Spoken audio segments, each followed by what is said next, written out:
That's fair. Why don't we hop into it and welcome everybody to the podcast where I'm going to be talking with Slapmypenguinn with two N's, which has a huge name. That's a lot of characters. He's a Twitch streamer. He's a pool boy, a pretty chill dude. Like, he's a variety streamer. He's all over the place. Like, I was watching and he was playing some like Sea of Thieves, Elden Ring, Lies of P. You did some Lego, I believe, at some point too, right? I did. I built this actually. Green screen might mess it up a little bit, but yeah, we made this. What is that, a kit, or did you make that from something yourself? It was a kit that also came with lights that the batteries are dead on because I left it on. Nobody notices that. You left your batteries on? It has batteries? Yeah, well, it's just like a light kit that I bought separately that goes on it. Okay, like an auxiliary thing that they sell separately, and it's not actually Lego, right? Right, correct. Why did you make Lego? I like to craft. I do some crafting stuff. I'm actually gonna be doing Home Sweet Home Mega Man cross stitch, which is like a style of embroidery to give away. What got you into some, crafting cool then? stuff like and that. what do you just do cross stitch? You do Lego? What other crafts? Just cross stitch and Lego for the most part. I make like my mods and VIPs into like little penguins. So like as you can see, I made 2 of them so far. I made a little Sperry Berry Crunch and a little Master Moose. Okay. Yeah, green screen's a little It's okay. wishy-washy, but yeah, Duo. I don't know if you know Duo MTL, but I do. I met him maybe a year ago, maybe 2 years max, and he was cross stitching, and I was like just going in there to hang out off of Juice's recommendation, and I was like watching him stitch. I believe it was Final Fantasy sprites at the time, and I was like, think oh, he's still working on that, if I'm right.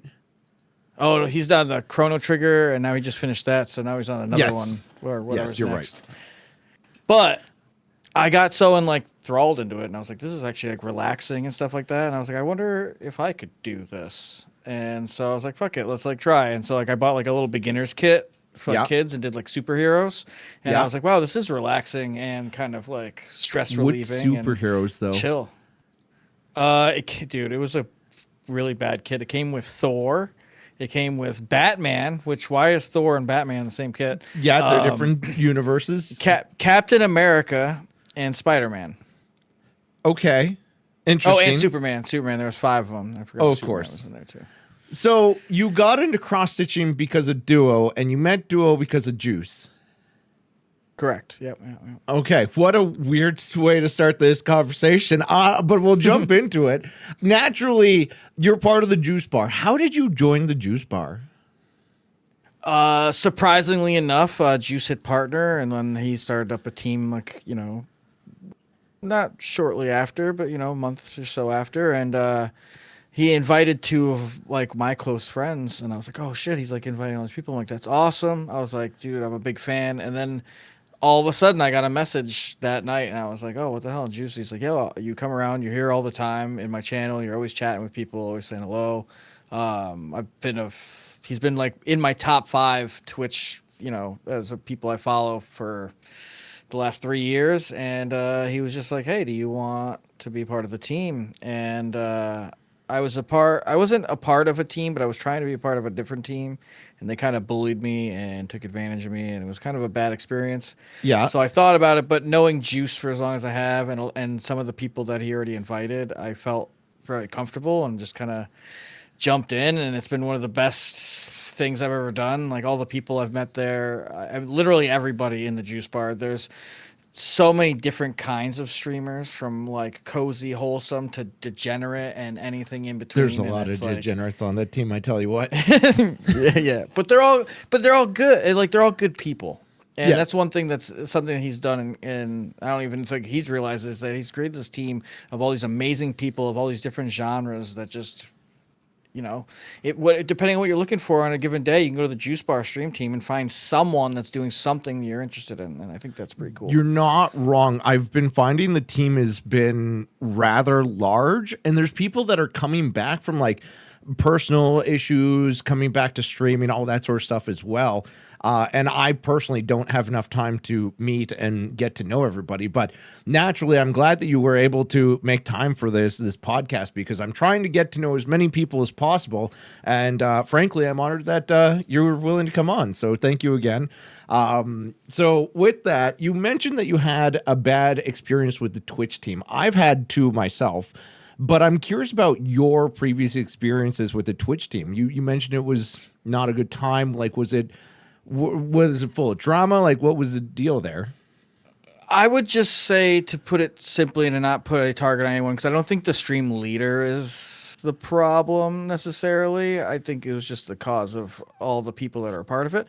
Okay. But it was such a I don't know, it felt like a fraternity. I think that's the best way to put it, where like everyone kind of bashes the new guy and picks on them and makes them feel unwelcome, and then makes you feel welcome, and to the point where you spend a bunch of money and go to Florida, not only just to visit, my family, but to go and see some of these people, and they just kind of like had me go to a middle of nowhere, and it was like a whole thing.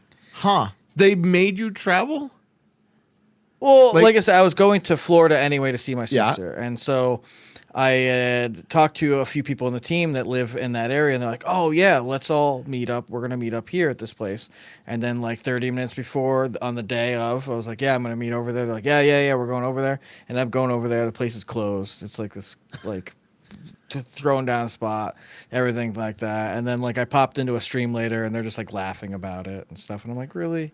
I'm like, I could have just spent more time with my sister and my nephews rather than trying to like meet some of you guys. And it was just I can't even get in the mindset where somebody would think that's a funny joke. I hardly even see the humor in that. Like, that's a waste of time and effort. That's almost insulting. Yeah, so anyway, like it just made me realize, I'm like, okay, not everybody. I come from a small town, so I'm a very trustworthy person. So I'm always just like, oh, cool, like these people want to be my friend. Let's hang out. Okay, let me get to meet them. Like for example, you're like, hey, you want to do this podcast? I'm like, hey, this is a great chance to meet you and talk to you and get to see what you guys are like. But Yeah. sometimes I am a little bit too trustworthy, a little bit too gullible, and I've learned some lessons. To be fair, I think gullible is a really good way to be, because not only is it a better outlook on life, but you're always going to be a better person to be around, instead of always being like cynical. I'm very cynical myself, so I feel like people would like to be around you far more than they'd like to be around myself. That's fair. I mean, like I said, my life's been pretty tough. I lost my dad and my uncles, my family, my grandparents, mom, everybody. So like, I've been building a family more or less with like friends I've made over the internet. I moved across the country from upstate New York to California. I know Why nobody. would you move from New York to California? And also, I'm sorry to hear about your whole family issues there. I know we all have. I mean, it's a long own time issues, ago. but I don't want to bring the mood down. So it was it's all good. ago. Trust me, I can I'm very pick the mood positive up now. out of anywhere. I'm very positive now. I'm very positive. But that is good, especially when you're finding your own friends and family online. But with the move, I'm very curious why you would go from New York to LA. Is it LA, California, wherever? San Diego, Okay. But so long story short, my good friend, he moved out here 14, 15 years ago, and I watched his dog for him. You know what I mean? Well, he drove across the country, got a place and then once he got a place, came back, got his dog. Yada yada. Long story short, my dad passed away 2016. My uncle, he was the last person in my family besides like a younger sister and some cousins that I don't really talk to. Yeah. And during COVID, I went back to New York from Colorado to like work. Basically, I grew up in Cooperstown, New York. It's where the Baseball Hall of Fame is. I know nothing about New York. For the record, I'm Canadian. So no, well, that's why I'm trying to paint the picture a little bit. So Cooperstown's where the Baseball Hall of Fame is. So it's like it's a very touristy spot for baseball. I don't like baseball because I grew up there, but Derek Jeter was getting inducted the year that COVID was happening, right? Yeah. And so I was like, cool, I'll go back home, work the induction for Derek Jeter in New York. He's a Yankee, so like obviously it's going to be big. I'll make good money, and then I'll move back to Colorado. That was the goal. Okay. And so long story short, COVID happened. No work. Everything shuts down. You know what I mean? The whole country is just like shut down. We had like National Guard going down the road with like tanks and just like being really And that was in New York Really that they shitty. had that, right? Not Colorado. In upstate New York, in the middle of upstate New York, in the middle of nowhere. Like we had 28 kids in my graduating class. This isn't like New York City. This is 5 hours from New York City. Like, picture like I'm closer to Canada than I am New York City. You're probably like Wow. in between, right in the middle. So That's crazy, man. We didn't have anything It's like a- that up here for COVID at all. it was shitty, bro, and it was state to state. Like, some states were way too lax, some states were way too strict. I feel like it was just things happen. Yeah, But COVID was a very interesting time. In fact, it was great for streaming. I imagine that's when you started streaming. yeah, right about COVID time is when I started streaming, and it was more or less just to hang out with friends. Like, I would stream a single player game. Like, normally I had friends come over and we'd sit on the couch and just trade the controller back and forth. And Twitch just became a way for me to still play with my friends, and like they could watch and stuff like that. And we tried to do like share play stuff, but the input lag was horrible. Oh, it's so bad. And then I started meeting people, and people started coming in. And then after about 2 years of just like kind of just doing it for my friends, we got on Reddit and we started talking to some people about how to get to affiliate, and started pushing for that. And then next thing you know, I started meeting people. And like I said, I dealt with that one stream team that was horrible, but then met one of my good friends, Classic Swayze, and then Juice, and then it just started steamrolling. I met all these people through them that were great people, and then the spider web just keeps going and going and going. And now I'm at the point now where it's hard to say hello to everybody. Like, Yes. there are days where I literally have to choose who I pop in and who I chill with, and it's kind of makes me feel bad. When did you reach that in your Twitch career? Because I found it was like a year into streaming that I was way too, I don't want to say popular, but I had too many people to stop by. I mean, I don't have that issue so much on my channel. It's more or less just like all the friends I've made on other channels, and Right. That's what I'm saying. You can't support everybody, right? But I ran into that about a year, and I'm wondering if that's the same sort of timeline with everybody else. I mean, a little bit longer. I was kind of standoffish because of that Twitch team. So like, I started to like cut people out, and like methodically, and being like, okay, these are not people I want in my community. This is what I want in my community. I want a good place that's safe for everybody, not just these niche few people. And yeah, we kind of just did that quick change, and like met a bunch of good people, and it just kind of like domino effects. You get the good people that come in and build a community, and then more people come in, then you meet more good people, and then those communities mesh, and you know what I mean? And I don't know, even TwitchCon this year, all these people I met, and then now I'm seeing in my channel and going to see their channel, and like seeing them in friends of my channels that they met through me there. Like, it's just I don't know, it's cool. I like it. I get it. So anyway, sorry, I went off on such a tangent there, but you were telling me about going from New York to California. Oh yeah, so yeah, we my buddy, my my roommate that I live with now, he called me up during COVID, was like, "Hey, I know you're not working." His mom is disabled and needed to move in with him, and so he takes care of her, and that makes it tough to get a roommate that can deal with a much older woman being here that has like, she's from a different time. We'll just put it that way. And so he asked me, he's like, "Would you move out here?" And I'm like, "Well, I've never been out there." And one of my dad's biggest regrets is he never left the East Coast. So I was like, fuck it, let's just do it. And so I rolled the dice. I sold my TV and like all my stuff, and basically came out here with like 2 duffel bags. And now Did you fly out, drive out? Like, how did you get across? Okay. I sold everything. Like, I gave a TV to like one of my good friends. He had a girlfriend with like kids and stuff that they needed it. So like, it was just kind of like, got rid of everything that I didn't need. And then, yeah. Okay. And you've been there since like 2023-ish? No, 2020. 2020. So that's been 5-6 years. Would you suggest to people to live in California, or is there a better place that you found to live? Define better. I mean, grass is greener depending on where you want to go. Like, Colorado's great because I go snowboarding like every week, and people were pretty nice and stuff. But yeah, San Diego's, I mean, I'm a pool guy. I wear shorts and a t-shirt. That's my daily, every day, all year. Yeah. Yeah, today was a little chilly. It was 66. Oh my Fahrenheit. God, it's -10 Celsius. So I'm like, it wasn't that.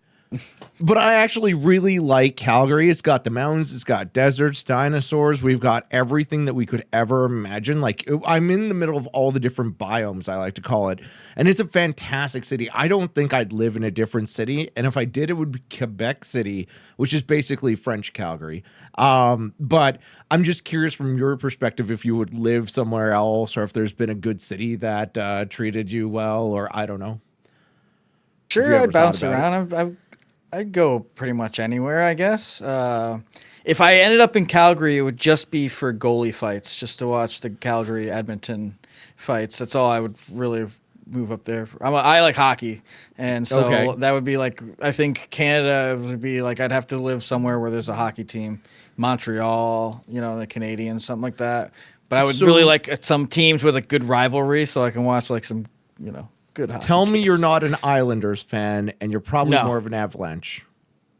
No, well, Avalanche is my West team. I'm a Rangers fan at heart, though. Okay, that's fair. As long as it's not the Islanders, I don't know why the Islanders have their own team, why New York has two. That Nope. always bothered We have me. three. New York has three teams. Buffalo Sabres is a team too. That's in Buffalo. That's not New That's York. bullshit. That's New York. Okay, that's fair. I did not think that Buffalo is in New York. For some reason, if you ask me about the Eastern same America, state. I don't care. They're so close together and they're pretty much all the same spot, and I just hate it Dude. because they don't have to travel anywhere. Like Calgary, the Pacific, everybody has to travel everywhere for it. It's crazy.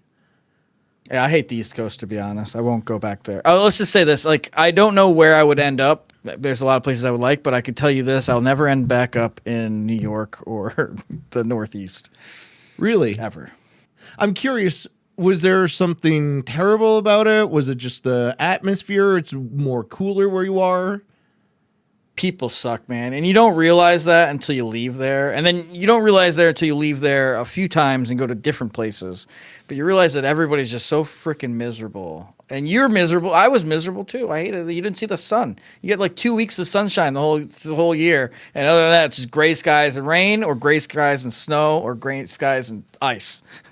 And it's just, I don't know. I That's think that beats basically down to Canada, where gray people. skies and ice. But you guys are pretty interesting. happy. Well, it depends where in Canada you go. Like I would easily say I'd skip the East Coast as well because, you got not only the French Canadians out that way, but you also got the Torontonians who think they're the center of the universe as well. So I can see what you were saying because it's very similar to Canadians, but I would also say there's a lot of grumpy Albertans that I've ran into. So I feel like people suck no matter where you go, and it's just about finding the right kind of people, find your people. So Yeah, 100%. fair enough. But you mentioned joining the other team, and I do want to not go into too much for the drama and dropping names, but I'm curious how you came across joining a team for the first time. So basically, two people that I knew that I had been like following now for a couple months, they joined this team, and I was like, oh, cool. And then I saw like a huge influx in like their viewers and followers, and this is when I first started like the affiliate stuff. So I was like, numbers were huge. I was like, this is cool. I got to look at these numbers, the follower numbers and averages and yada yada yada, and that's not important. Like realistically, now I realize I don't even turn that stuff on. I don't care. Like, you know what I mean? If there's people chatting, we're having a good time. If there's no one chatting, we're gaming and we're making content, and once I started doing that, I've had so much better, like mental about streaming and everything. But, yeah, basically they had joined and I was like, oh, let me go check out these people. And I started like checking them out and talking to them and hanging out with them in Discord and drinking with them late at night and the weekends. And like, just kind of like flowing into and meeting these people and trying to like get on the team. And then, it just kind of, I found out that they're not the people that I wanted to be associated with, I guess. That's the hard fair. way. Yeah, you kind of have to, especially with Twitch. And I'm not going to try and paint everyone with the same brush here, but you really don't know who you're dealing with. It could all be a facade, a fake personality, all that sort of stuff until you get to know them. And by then, it's too late and you pretty much get burnt. I've been burnt several times myself on Twitch, so I know that feeling. However, I feel like teams should be one of the things where you can just be like, with the juice bar, I feel like everybody on the team automatically is set to a higher standard. I want to thank Juice for that personally because he's quite a guy, but like there's teams out there that don't do the same sort of thing, just invite everybody or all their friends and that sort of thing. You know what I mean? Yeah, no, 100%. And I think Juice kind of started to do that with the friends and everything, but all of his friends are great people. So it just like exponentially steamrolled that thing, which is lucky. I mean, like I said, that doesn't happen often where you meet someone and then you meet like all of their friends and all of their friends are your people too. You know what I mean? Like, right. It's a very rare thing, but it does happen, you know, and I consider myself very blessed and lucky that I met people like Juice and the other people I've met over the past couple of years. Okay. Well, you mentioned something about like the mental health kind of perspective, the difficulty of streaming and stuff. I'm curious what your biggest hurdles as a streamer has been. Well, realizing that we are the directors, producers, writers, basically what whole productions have teams of people doing, we do by ourselves. For the most part. Yeah. I know there's some bigger streamers that have their teams and stuff like that, but like for the most part, like I work for a living. I have a full-time job cleaning pools. You know what I mean? I don't have a team that's over here making clips for me and editing stuff. I mean, before you called me, I was literally making new redeems and bit redeems and a bunch of stuff. What new redeems are you working on? Just some bit redeems and some sub redeems and some like cool stuff. What like kind of bit redeems do you have? Nothing super sussy, but I just added some Austin Powers ones and some stuff along those lines. More comedic stuff. So is it like through a bot and not through Tangia or something, or? Yeah, I use StreamerBot and OBS, and I make a scene, and then I have to like edit the video, and yeah. How do you decide what amount of bits for those different redeems? Just for fun stuff. Like, all right, for example, you remember, I don't know if you've seen Austin Powers, but you remember when he's like, who does number 2 work for? You tell that turd who's boss. 200 bits. It's number 2, 200 bits. You know, it's tie it to, you know what I mean? So I try to like tie things like that, or if it's like a longer redeem, you know what I mean? It'll be a more expensive, but then you get a 20-second redeem because you know what? You paid for it. You're going to get what you deserve. You know what I mean? I already feel bad that when people sub, all they get is emotes. You know what I mean? So I'm like, right. What else can I give you? What else can I give you entertainment wise? You know, besides like free song redeems and like all these other things. So trying to make it so that when people donate, like something fun happens when you get a good laugh. Like that's the goal anyway. Okay. I mean, that's my name. My name, Slapmypenguinn. If you read it and you get a chuckle or a laugh or anything like that, it's done its job. That's what it's for. That's like literally just the name, just saying it out loud. You're like, oh, that's pretty funny. But why is there 2 N's in Slapmypenguinn? And because I made my name Slapmypenguinn, right? Originally, like 7-8 years ago. Okay. And I didn't stream for 2 years. Like I wasn't like a streamer realistically. And I went to actually start streaming and I didn't know the passwords or anything like that. So I couldn't get into it. And so we just made a new name with 2 N's. Well, it was Slapmypenguinn 420. And then I decided like, let's just kill the 420. And they were like, oh, someone has this name. I'm like, God damn it. So I put a second N and I was like, there we go. So why did you put 420 in your name? Are you quite a aficionado of the American tobacco, as we call it up here? Yeah, I mean, you guys were first, I think. Well, I don't want to say we were first, but we did it nationally. So that you know what I mean? Like, fair enough. Not that I went to Canada back in the day or anything for any reasons, but so why did you take the 420 out though? Did you find like it wasn't meshing with your brand, or? I felt like it excluded some people and I didn't want to exclude anybody, and I wanted everyone to feel comfortable. Like I have friends that have kids now and families and kids that are now almost teenagers. So like I'm trying to like be better about not having a lot of stuff this way. When they come and hang out, it's not a thing that they have to explain to their child. Right. That, like, so would you say you're family friendly then? No, no. Okay. I would say we play a lot of non-family friendly games, like Dark Souls games and stuff. It's very graphic, bloody, and stuff like that. So I'm definitely a 21 plus streamer, but I want to be something for those people that have families, that my friends that are in their 30s, 40 years old, that have kids and stuff. Like, just give them someplace comfortable to still chill instead of being like, hey, I can't have you smoking the bong, and then I gotta explain to my niece why she's what the hell the smoky, bubbly genie pot was, you know. And I just I don't know. I think about other people when it comes to that stuff. It's not just about me. Right, right. But I do smoke. It does help my anxiety. It does make me feel better. It's something me and my dad used to do when I was old enough, and since he's been gone, it reminds me of him. And it's not an excuse. It's not judgment. But I do enjoy it, and I don't promote it. I think that if you don't smoke, that's awesome because it saves you a lot of money, and a lot of headache. But I don't put anyone down if they do. Everyone has their vice. Like some people drink. I don't like to drink. Every once in a while, my vice is caffeine. Dude, I want to talk about caffeine vice. I don't drink. I don't smoke. Well, I do drink sometimes, but like I don't smoke. I tried that. I even tried it on stream, and it wasn't for me. So I understand, but I also understand that some people like it. I don't care. I'm in the same sort of boat as you are, but yeah, it's everybody does have their own vices. I'm glad mine's not gambling. I tell you what, though I probably would love to gamble. I love gambling. I'm glad the casinos are far away. Yeah, they're not that far from me actually, but I don't like gambling. Just don't go. There's something about it where it's like I'm going to lose the money, so why am I trying? Yeah. I don't know. 100%. But I did want to ask you about being a pool boy, right? So every time I hear that you're a pool boy or you send those pictures of your job and how there's pine needles in the pools and stuff, I can't help but think that you're Hank Hill in my head. For some reason, I just think of you going out there and you're trying to make sure all the pHs are balanced perfectly and it makes you zen. And then everybody's pool is in terrible condition, and it just triggers you. But like, why did you get started, or how did you get into being a pool guy? Dude, this is the craziest story ever. So I moved here as a bartender.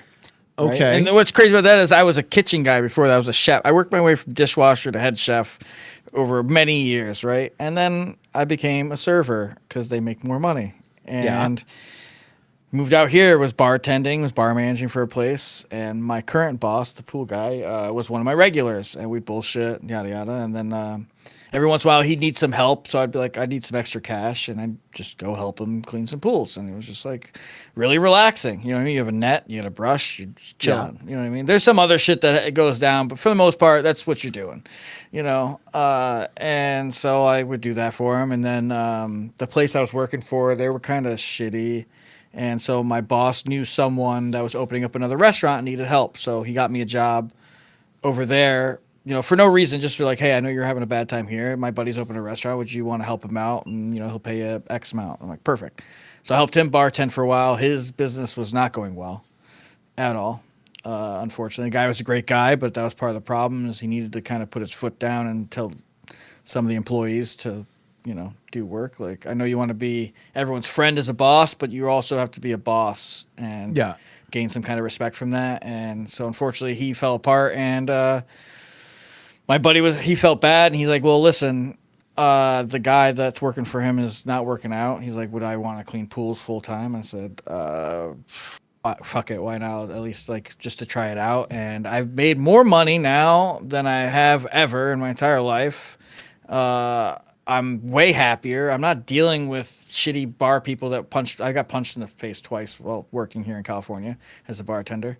That's a whole nother story. Okay. But yeah, as a pool guy, like for the first 6 months, it was rough. I'm calling him every pool, like, yo, something's happening with the pump. This is the filter's leaking, or this is that. You know what I mean? And then now I've been doing it almost 2 years, and I'm like calling him like, hey man, it's raining. What the hell are we doing outside right now? You know what I mean? Like just dumb phone calls at this point where it's not anymore like, this pH is purple. What do I do? Now like I know what to do, and it's just kind of this thing. And he's talked about after I've been working for him for 5 years and I can get my business license, he would give me the pools that I do for him, and that would be my accounts and they would be my business. So okay, kind so of like, you run your own business now? No, I still have 3 years before that happens. I'm 2 years in. Okay. So California, you have to work 5 years in your given field before they give you a business license for whatever reason. I don't know why. California is the every only state I business? know like that. It's the only state I know. I think it's just for like pool work, like construction and that kind of stuff. Huh. I don't think That's it's all work, so but weird. I could see it for construction because like you have to work 4 years, at least go through 4 years of school to be a journeyman. So I can understand that because you can't really start as an apprentice electrician, for example. You can't start your own company. burn You have to someone's be a house down. journeyman. Exactly. So that I find that weird. If it's some sort of apprentice thing for taking care of pools, I could see it, but I don't imagine you need 4 years of learning how to take care of pools to make your own business. I feel like almost it might be every the pool is chemicals. same. Sure. It might be because of the chemicals, because muriatic acid and chlorine, if you mix them together, it's mustard gas. You know what I mean? Yeah, and I naturally. carry both of those on my truck. But I feel like that's so- something you learn by the first 3 months. How not to Yeah, make no, mustard 100%. gas. Listen. California has a lot of weird rules. Like your car doesn't have to have good brakes or tires or anything. As long as the air coming out of the exhaust has a decent breathable rating, you can drive that car. And I was like, well, what if the tire falls off and kills someone? Like, at least in New York, they check like your safety inspection. They make you like, do your headlights work? Do your brake lights work? Do your tires have enough tread? Do your brakes have enough, pad? Like, I just don't understand. We're like, oh, you can breathe the air, so it's okay. Hopefully you don't run anybody over. Like, what? Huh. Like, it's just weird. It's a weird. California is a weird place. It's definitely. The internet taught me it's a very positives. weird place. It's a weird I love place. it though. I've gone so many times down specifically to like the Anaheim area. I actually was a big fan of the San Jose Sharks until 2008 and they sucked at everything. But yeah, I went to a Homes game in San Jose and I've been all around California. It's a beautiful place. It's a different atmosphere for sure. I like the driving actually down there. It's a really nice drive. Yeah, it's beautiful down here. Like depending on where you want to go, like 20 minutes east, it's 20 degrees warmer. If I want to go 20 minutes west, I'm at the beach and it's cooler. It's weird. It's like literally a thermostat in just driving wherever. If I go an hour, 2 hours north, I'm going to see snow. Yeah. So I always thought, being a pool guy, taking care of all these pools wouldn't be that lucrative of a job. But up here, we don't have many pools. I imagine it's pretty lucrative down there. You're saying it was paying more than being a bartender. Yeah, I'll give you just a reference. One of the pools that we take care of is a $10 million house. Wow, that's crazy. And so I imagine they probably pay a lot for taking care of their pool because naturally they want good maintenance. Right. I mean, it's usually like I think most people pay like $120 to $200 a month per service, depending on the size of their pool, how much water it is, if they have a vacuum, a salt cell. There's like a whole bunch of variables, but Chat first compliments your shirt. They like it. And they also want to know if the stereotype of rich girls seducing pool boys is a real thing. Not yet. Not yet. But I have seen some sunbathing in the backyards. And I'm like, when I come every week. Why? Are you sure they're not trying to pick you up? I don't know. I'm just saying, I'm like, obviously, I was coming today of all times that you would do this now, but whatever. Okay, interesting. So is there any like schedule then? Like an 8 to 5 schedule? Do you make your own schedule? I can start when I want. Basically, I start when the sun comes up, like, because I can't really see otherwise. Naturally. And I finish when I get done. Like, we had a crazy storm. We take Christmas and New Year's, we always take time off. So we took 2 4-day weekends this year because the middle of the week for the holidays. Yeah. And we had some crazy storms that came through, like wind and rain. And I've been working till 5 o'clock every day. Wow. But sometimes, like today, normally I would be done at 12:30, 1 o'clock on like a normal winter day. In the summer, I'll get done at 4 or 5 o'clock, and just normal. It's just summers suck. More people are swimming. There's more pee in pools. There's more stuff to clean. I never thought about that because I do pee in pools. I'm like the person that you probably hate. How does that impact you? Well, let me just put it this way. We don't take the pee out of the pool. So if there's pee in the pool, the pee is in that pool until you drain all the water out forever. We just kind of sanitize it, more or less, by putting chlorine or sodium hypochlorite or whatever your pool takes. So Just to put in reference for you. So if you peed in the pool, it's there forever. It's there forever. It's there forever.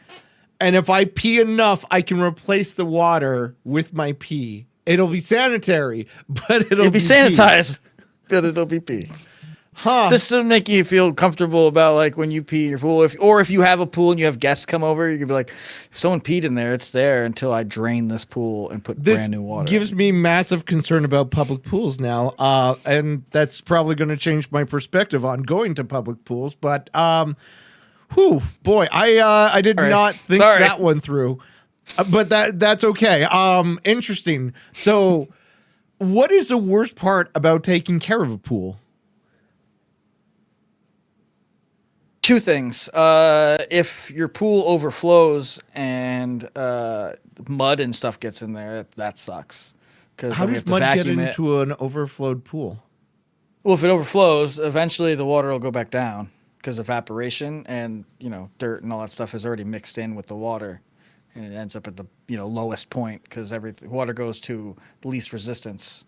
Okay, does that make sense? So it always ends kind up of, but like all the time. When I think of a pool overflowing, the water goes out of the pool into the ground. Right, but in California, see, everyone has like there's all this like water stuff, so they have it so their pools are like in a V. So like. The outside of the pool kind of angles in. So as the water evaporates or goes away, it'll go back to the pool. Does that make sense? And it pulls everything in with it. That went out. You know what I mean? So it goes out and then back in. Why do they make it a V instead of like the flat surface where the water just pools off and is gone? For wasting water because of the droughts and stuff. Yeah. We shouldn't even have pools here. The amount of pools that we have here and the amount of droughts that people complain about, I'm just saying, I don't know who thought that idea was like, you know what, let's go to this desert, build this city here, and then like have every house have a 50,000 gallon pool. I can see it because it's too hot. You got to get your own pool so that you can pee in it and then you don't have to swim in other people's pee. Yeah, I guess that's the way to go. So this schedule is pretty easy for you. I was thinking that it would be something that would impact your streaming. Like, I don't know what your streaming schedule is. It's better for my streaming schedule actually now. So I've actually changed one thing because now that I've been doing it for more than a year, I've realized things. In the summertime, I only do 4 days a week streaming. It just gives me some extra time to like get the behind the scenes stream stuff done. And then during the winter months, I do 5 days a week, just because I have way more time on my hands. I get done a little earlier. But yeah, I usually stream every day, but Tuesday and Wednesday. Tuesdays and Wednesdays are my days I don't stream. Those Why are just, like, Tuesdays and Wednesdays? Those are my worst days of pool, or I do the most amount of pools on those days. So Tuesday I do 24, and Wednesday I do 21. Okay. Monday I only do 19, and Thursday I only do 15. Okay, so you have more time, and usually you're less tired, I would say. Yeah. Okay. And then, so like this week, because of the storms, today I didn't get done until 5 because I had to take 7 pools that I skipped Monday and Tuesday and do them today so that tomorrow is not a shitty day. Do people get upset when you don't service their pools right away and delay it by a couple days? Do they know? Do they care? They know. They know that we come every week. Like, basically, they know, like, if we don't show up, Friday is a day that we don't have anyone scheduled per se, and that's like our like makeup day or repair day. Like, you have a pipe burst, or your pump seized up, or you need a new filter, or we need to clean your filter, or anything like that. That's what we use Fridays for. But also, if there's crazy storms, we can use Fridays for, okay, hey, I couldn't do 2 pools on Monday, I couldn't do 2 pools Tuesday, I couldn't do 3 pools Wednesday, and I just make a hybrid route of all those pools on Friday and get it done. Okay. And this way, every week, no matter what, nobody misses a service. unless they ask us not to show up because they're doing something. Like we've had people that did construction or like they got their pool resurfaced and stuff like that. So like we didn't show up for 2 weeks. Okay, resurfacing is where you take the I want to call it the surface, plaster, but like the paint and plaster. Stuff. Yeah. Okay, and you replaster it. Yeah. Okay. Yeah. So but they do that. We don't do that. That's not naturally. Us. We just do. I do everything, cleaning water and everything above ground. So pumps, filters, heaters, that stuff. But I don't touch anything underground. That's okay. We leave that for other people to deal with. You mentioned dealing with a lot of chemicals. Do you worry about any of these chemicals are going to impact your health, or like what's the worst chemical you deal with? Chlorine, dude. Muriatic acid. When you pour it into the pools, it makes this giant cloud. Yeah. And don't breathe that in because it sucks. What is muriatic acid? So it's used for 2 things that I know of.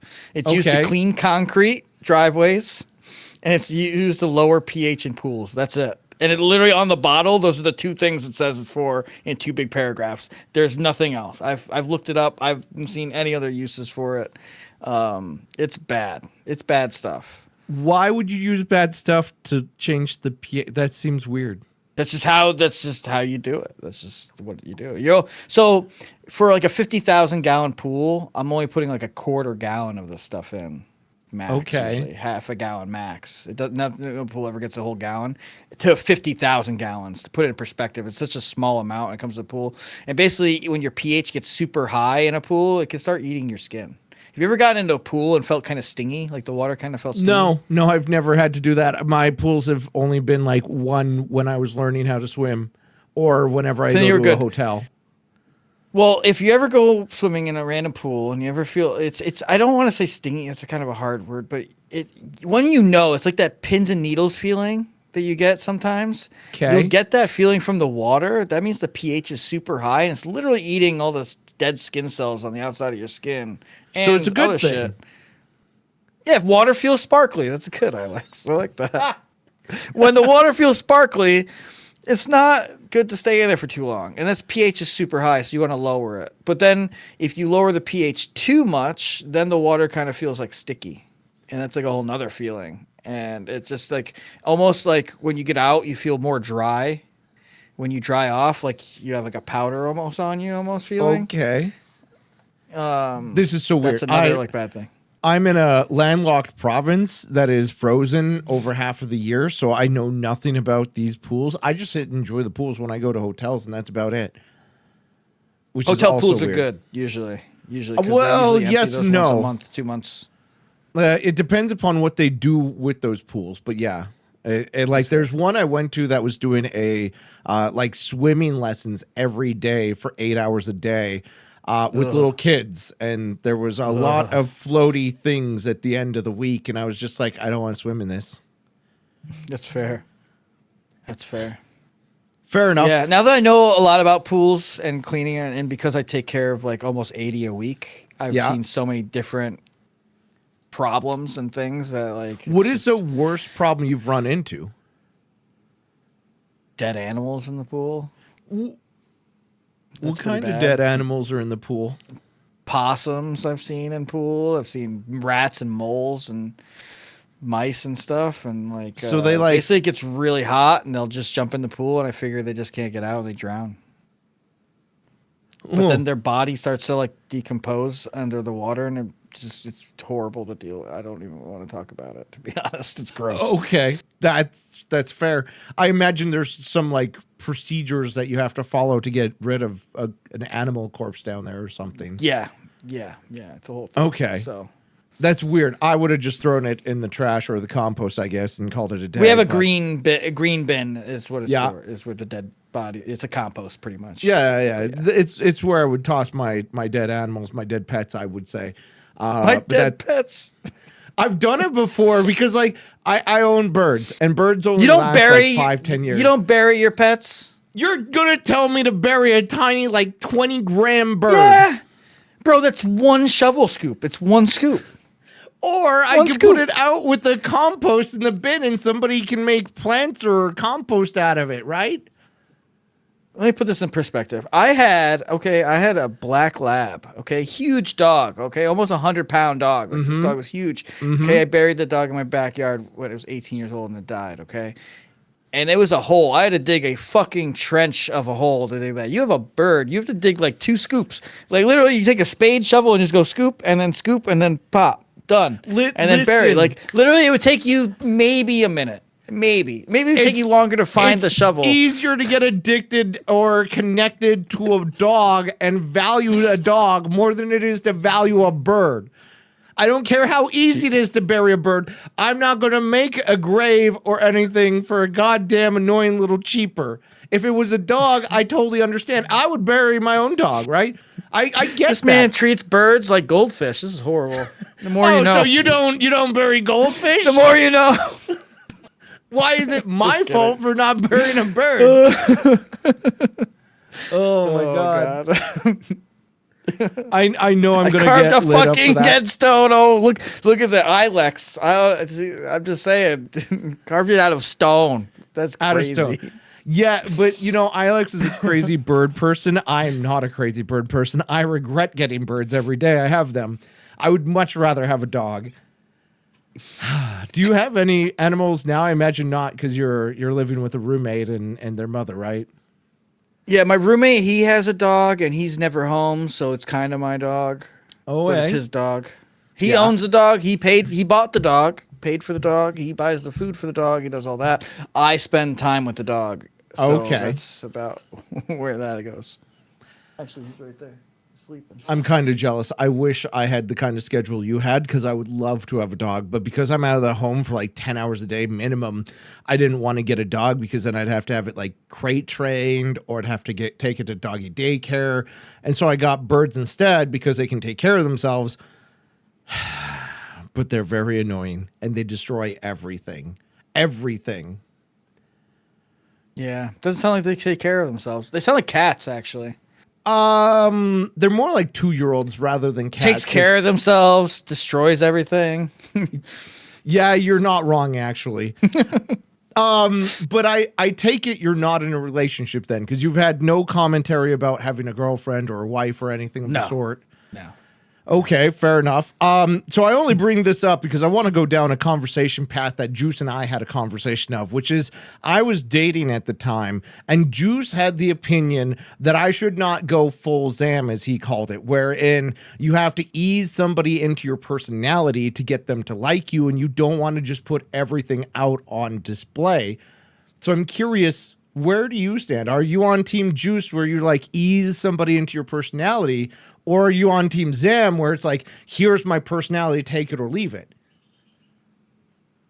I just don't care, to be honest. I'm at this point in my life where I'm happy that I can come home from work and I can just jump on stream and play games, or I can go out to eat and eat whatever I want, or I can do whatever I want, and that's kind of nice. And like, listen, if some woman comes around and changes my mind and gets me back on board with the relationship stuff, hell yeah, I am down. But I'm at the point now where like, I'm pretty happy, man. Like, I'm fucking ecstatic where I'm at right now. What would it take to change your mind? I mean, just a woman that's interested in me, that doesn't want to change my life drastically. Like, obviously there would be changes, and I would love to find someone that's worth to me changing my life for. But until I meet that person, like, I'm just gonna keep being happy and enjoying what I got going on, Okay. I think that's just the best way to be. Like, I've been depressed. Like I said, my family's all passed away from grandparent. Like, from the time I was in first grade, losing my best friend in first grade, all the way to my dad, 2016. I've lost a lot of people, and I've been super depressed a long time in my life. And part of that was like dating people, getting rejected, getting cheated on, dating someone for multiple years, and then they go to college and I go somewhere else. And you know what I mean? And it just became this thing where I put a lot of time in to all these people and a lot of emotion. And I ended up just being hurt in the long run, or sad or upset and depressed. So I'm like, why am I doing that? I'm like, so let's break that cycle. And I just started just like doing what I want to do and doing the stuff instead of going out to try to find a girl, just doing what I want to do. And if I find someone, like, I just lost the desire to find a companion or a partner, you know? Okay. Well, I can see why, and I don't share the same outlook because I think that you're just a little bit jaded from the past, and for probably good reason. But does that mean you have hobbies that you would find a girl during? Hobbies. Because I feel like your only hobby is Twitch. Twitch, Or, snowboarding. I guess snowboarding, yeah. But really, you don't see anybody because everyone's wearing full gear. You know, you see people at the bar. Fuck, dude, I don't really go out drinking. I guess when I go out for lunch and stuff, the same restaurants and stuff like that. But for the most part, man, I'm a gamer. You know, I like gaming. I go to the movies by myself. I'm that guy. You know what I mean? Yeah. Like happily by myself. I buy all the pops. You know what I mean? I'm like, let's go, have a good time. So let me ask you another question then on that front. Do you think that Twitch could be a site to find a girlfriend, a wife? Have you thought about dating a streamer? I think it's possible, but I say this on my channel a lot. Twitch is not a dating site. Why? Why do you say that? Let me repeat that. Twitch is not a dating site. Okay, I'll say that because some people come on thinking that that's what this is for. And again, I think that some people can find. I know this guy Jazzy who found someone that he loves that he got married to, and they moved in together, and it's an amazing story, and it is possible. But I don't think that you come on the site looking for a relationship. I think that just kind of spontaneously grows and happens with time. Sure, and yeah, it is possible.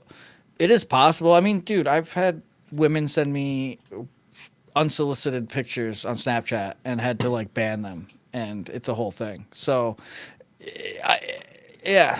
Okay, so and I have to go into that. And women and men, if you guys think that that's a turn on, it's not to anybody. Even if it is nice looking, it's like, what the hell? I didn't ask for this.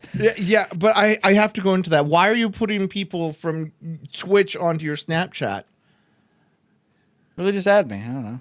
But nobody from my stream has ever gotten my Snap, nor would I want them to ever have my Snap. That to me is like right. So it starts off, one of my good friends has my Snapchat, and she's gay. She's a good friend of mine. She's not that being gay is a problem really, but she's a good friend. And through her is how these people found me, because they're friends with her on Snapchat, and yeah. And because of the way I present myself, they thought I was flirting with them on stream, which was not the case. And then they sent me these pictures, and I'm like, well, I'd never asked for this. And then like I found out they had boyfriends and that they lived on the other side of the country, and I'm like, why are you doing this? Right. And yeah, it was just like, for me, I'm just like, well, what's wrong with you kind of deal. Like, you know, like it's different. Like say I send an unsolicited dick pic to someone, I'm getting canceled off the bat. These girls are just like, yeah, whatever, it's okay. And I'm like, no, that's not okay. Like, where's the double standard here? Like, I didn't want to like wake up to see this stuff. I would never want my girlfriend to share her nudes or even lewds with anybody else. That's not okay. I would imagine also say if I had a girlfriend. Myself. Yeah. If I had a girlfriend at the time, imagine that, and this girl thinks I was flirting with her on stream, gets through my Snapchat to send me pictures like, honey, I don't know what this is from. You know, how do you explain that? Like, luckily I don't have that situation, but like, these are all things that go through my head as an anxious person. Like, what's wrong with you? Like, what do you want out of this? Are you trying to set me up? You know, I mean, that was my first. Is this a setup? What's the game here? Because you don't know me. Like, I don't know you. Like, we just met. Like, what is going on? And like, it's just, yeah. That's fair. I would immediately go to somebody's trying to cancel me if they sent me a picture like that. Like they're trying to start building dirt or something to throw on me later. It seems weird, but again, I come from the perspective of the whole everyone gets canceled on Twitch regardless. So I don't like to even have, I did have DMs with a lot of people back in the day. In fact, one of my old teams, I was kind of kicked off of the team because I was sending memes to teammates. And apparently I was also sharing not sexualized memes, but memes that made people uncomfortable. And then apparently my comments were also sexually tuned. And I'm like, I've never really had any flirtatious DMs. And then they turned around and were like, nah, we can't have you be on this team because you're too aggressive or whatever. And I was just like, oh, okay. So I'm not going to DM anybody ever again. But so never go full Zam. Got it. no, well, that's what Juice says. I'm kidding. Yeah, I know. I'm going full circle the conversation. But like, I don't specifically send people really weird DMs because at any point somebody can take your DMs, screenshot them, put them on Twitter, and now your Twitch is gone. You're canceled off the internet. They'll find where you work and get you fired from work. So I don't send really weird DMs. I don't send really weird memes even, but some people took it that way and I got kicked off a team for it. So I get where you're coming from with the weird Snapchats feeling like it's a setup, but I'm still curious how people would get it from your Twitch. But I do think Twitch could be a dating site, but both parties have to accept it. My problem with saying that Twitch isn't a dating site is putting those already on the not even a back burner, but like a hard mode of trying to find people of mutual hobbies of Twitch. Yeah, but I mean, finding someone mutual hobbies and finding someone that's a partner or like a companion or like a girlfriend or boyfriend, like I feel like that's weird. Like imagine I just come, I meet you today, I'm like, oh, Zealous, you look great, man. Like, what's going on? I do look great. What do you mean? What do you mean? What do you mean? What do you mean? Well, some people say I look great. I believe them because they said it. They said it. If 7 people say it, it's true. But I also feel like people primarily go to TwitchCon to bang their favorite streamers or their mods or their viewers. I don't know. I mean, what is your experience with TwitchCon? I hung out with some of the coolest people that I've been following for years and found out that they are genuinely the same fucking people that they are on Twitch and made genuine friendships with these amazing people. I mean, this year I hung out with Zakuna, V-Swed, Juice, mostly men. So if I was trying to sleep with them, I mean, I guess, I'm batting for the wrong team at this point. But I'm just saying, like, that's what I went to TwitchCon for. Like, I know that it's got a bad stigma, but I only heard of two things that happened there. That one I know is confirmed that did happen, and the other thing is alleged. The Emaru getting kissed is what happened. That did happen. Well, did she get kissed? I know she got sexually assaulted. I don't know, but he got sexually assaulted or whatever. The guy tried to jump over. That did happen. That's horrible. Yeah. There's been other talks like someone got roofied in the partner lounge, but I'm like, how? They're all canned drinks. Like, you would have it's to, because you can pour your drink or somebody can put stuff in it if it's unguarded. They've had questionable things like that at TwitchCon a lot, and it's usually at the parties though, not at the lounge. Yeah, that's why I was saying, like, I would have said, like, if it was at the like outside party, I would believe it more. But they were saying it was in the partner lounge, and I'm like, there's nothing even down there. I mean, I'm not a partner, so I didn't get to go in there. So maybe there's something going on. You're not missing much. You're not missing much at all. Everyone told me there was like nothing going on. Like they were like, it's Red Bulls. So they didn't even have like drinks. So it's like, I don't know.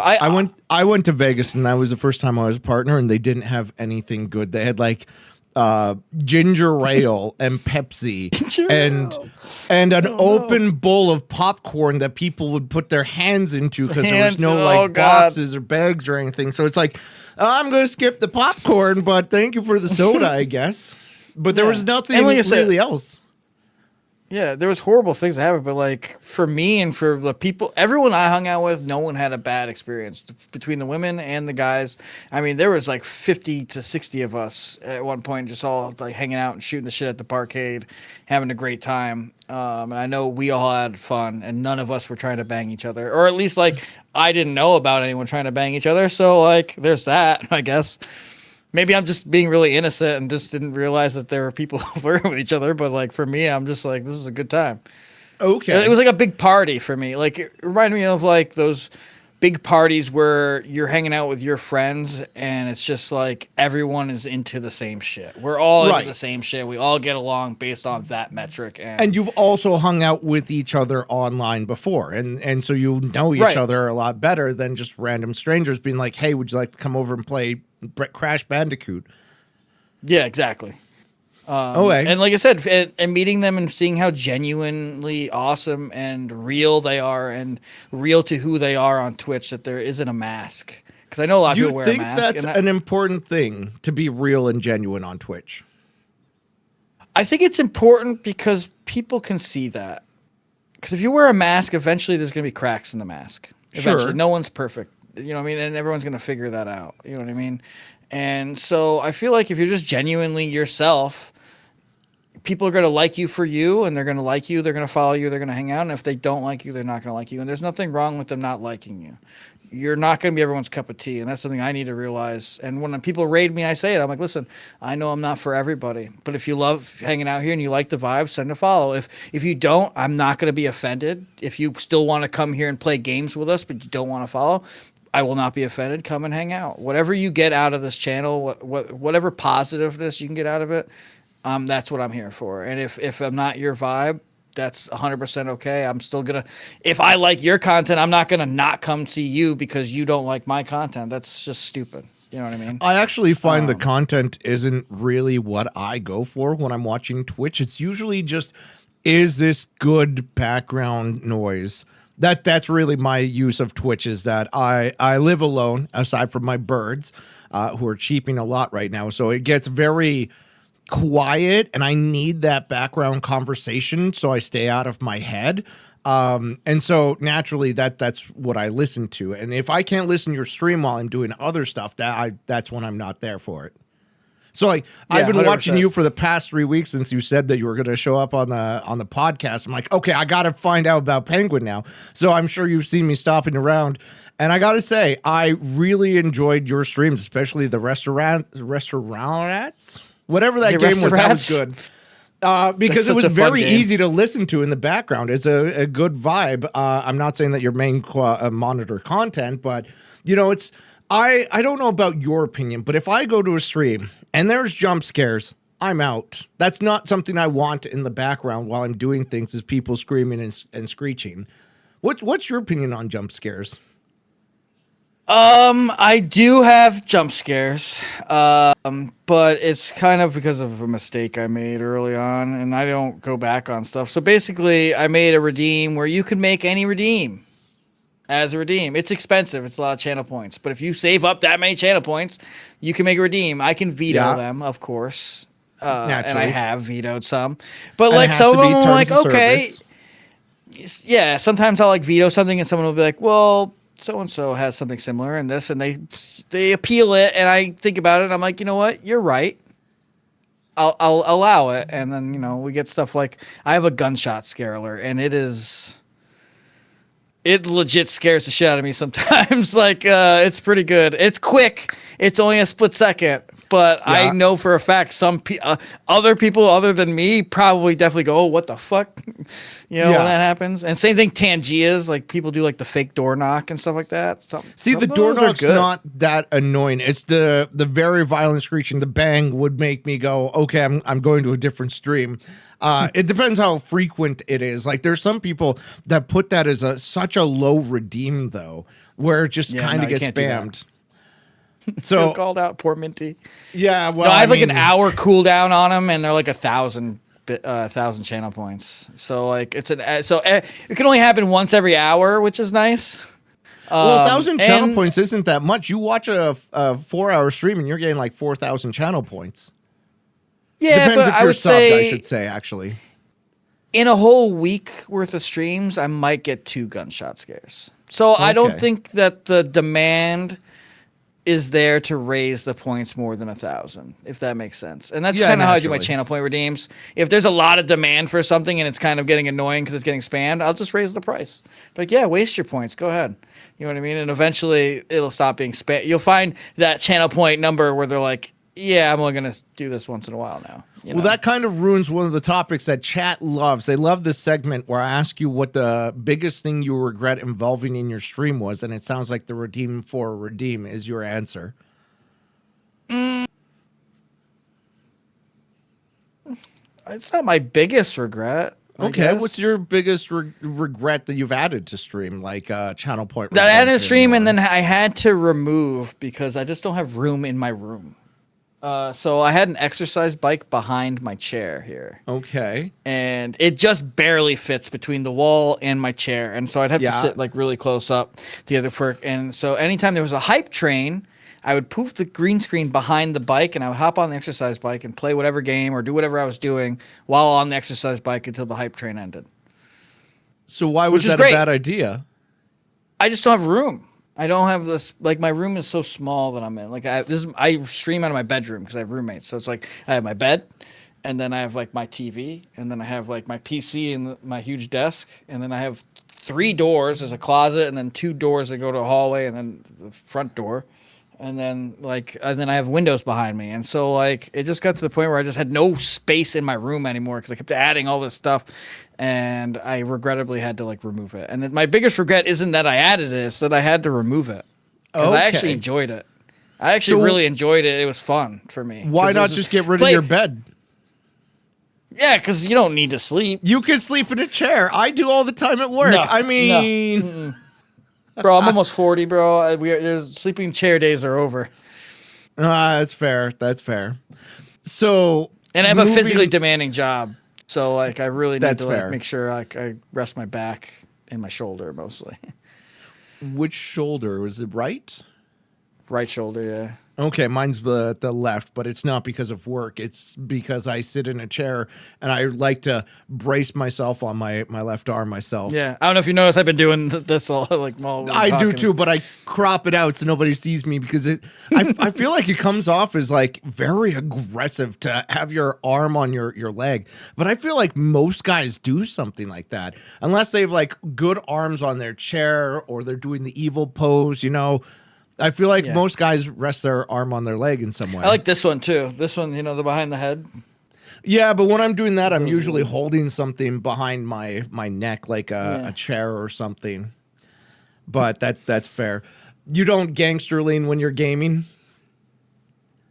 No, I mean, like, I'll like sit back for a while, but then like my buddy even referenced this. He goes, when I'm playing like Liza P or like any of these hard games, he goes, I can see the moment you lock in. He's like, that gamer stance, like the thing in my face. You I'm like, what do you mean? So like not even just to lean forward, like even just my face changes. And so like I was like, what are you talking about? So like recently I went back and like watched some VODs and I was like, oh shit, he's not kidding. Like I was like, I could literally see the moment where I was like, fuck this boss. This is it. And then I like won in like 1 or 2 tries after that. I'm like, oh, okay. I'm like, why don't I do that all the time? Like that was my thought in my head. I'm like, why don't I just lock in all the time? I was like, maybe it's just like that one moment where it's just like, all right, this is like something clicks in my head where I'm like, I know. How do you do that? Just because I can't lock in. If I try to lock in, my chat will redeem something, and then my focus is completely broken. I'm looking at chat, I'm reading their chat, and all of a sudden I'm dead. Well, see, when you have ADHD, my friend, you can focus on like 6 different things at the same time, and it's okay. So what you're telling me is I need a mental disorder to lock in. I mean, it works for me, I guess. Like, dude, it's weird. I can like multitask, and I know that's not something that's good. Like everyone's like, multitasking is bad. It's bad for you. But like, I do it very well, and I think I get it because of serving and bartending and working in restaurants. I think you have to learn how to multitask. You need to be able to do 40 things at the same time and time management, that stuff well. And so being able to have like, I can be on the phone with somebody in my headphone and talk to a customer doing pools at the same time. I've done it. You can talk to my buddy Jerry and Sperry. They think it's ridiculous. Like, how do you talk to 2 different people at the same time, and they're both talking to you at the same time and be able to respond? And I was like, I don't know. I don't know why or how that I'm the special person that can do this stuff, but I can like literally like filter in the important stuff and, you know, regurgitate. So I'm out too normal to be a god gamer is what you're telling me. That's awkward because I say I'm a god gamer. And I tell you, Elden Ring taught me otherwise. I did just beat Liza P without leveling up. Okay, so I'm probably going to hate all of these next couple series of questions about Souls-like games because I've only played Elden Ring. That was my first Souls-like game. And I was going to ask you what I should play next because I see a lot of people, especially in the team, playing Liza P, and I know you were just playing it, and I was wondering if that was the next game you would recommend. Did you enjoy Elden Ring? I hated the DLC for multiple reasons. Fair. But I gave Elden Ring a 9 out of 10, and the only reason I took a point off is because Windows updated, and because of Windows Update, it updated my video card drivers, and by updating my video card drivers, which I couldn't revert, I could not launch Elden Ring on my gaming computer. So luckily, I have a 2 PC setup, so I would play Elden Ring on my stream computer, which caused a lot of technical issues for the DLC, and it wasn't smooth. It dropped frames, all that sort of stuff, because it's not the So best Windows computer. is the problem. Windows That's what you're killed it, but I could not launch Elden Ring ever again on my gaming PC. So it lost 1 point purely because I could not launch it. That is a game-breaking bug that the devs just couldn't fix nor care to fix. So I can't justify saying people should go out and buy Elden Ring when Windows can break the game and you can't launch it. That bothers me so much, but it would have been a 10 out of 10 if not for that. So, do you have a problem with aged games where the game is kind of older and it has that depends old upon the age, I'm finding. It depends upon, like, if the game can stand on its own feet still to today, I would have no problem with it. One game that I would point out is like Fallout New Vegas. That game was amazing. I would say that people should still give it a try, but it aged poorly. Holy shit, it does not run well. It crashes. Like, unless you're into it, it's a bad time. But it aged very poorly. But yeah, that it's engine still a good always enough crashed. game to play. Yeah. So if it's like New Vegas, I'd play it. Yeah, I would say so. Dark Souls 1, Dark Souls Remastered. You think that's the next game I should play? Start at the beginning, remastered. That's not the beginning. The beginning is Demon Souls, but I think that's a little bit too tough. I think you go to Dark Souls after Elden Ring, and it's going to be a little aged because things are a little slower and things like that, and the graphics aren't as good. But if you can't handle like how old it is, Dark Souls 3 I don't think Dark game. Souls, any of those older Dark Souls would cause me concern. I feel like those would be perfectly fine because they're thematic. They have the aesthetic of it, which I would enjoy. And even if it's not the best graphics, I would understand because it's an older game. Yeah, it's the same combat as Elden Ring, and that's why I would have you do Dark Souls 1, Dark Souls 3. Dark Souls 2 definitely do last. Why? Dark Souls 2 is the best. You save the best for last. It has zip lines, okay? And that's why it's the best. I usually don't like games with zip lines. Case in point, what is that MOBA with them? And it's not Arc Raiders. Apex. I hated Apex because of zip lines. Not those kind of zip lines. What do you mean zip lines?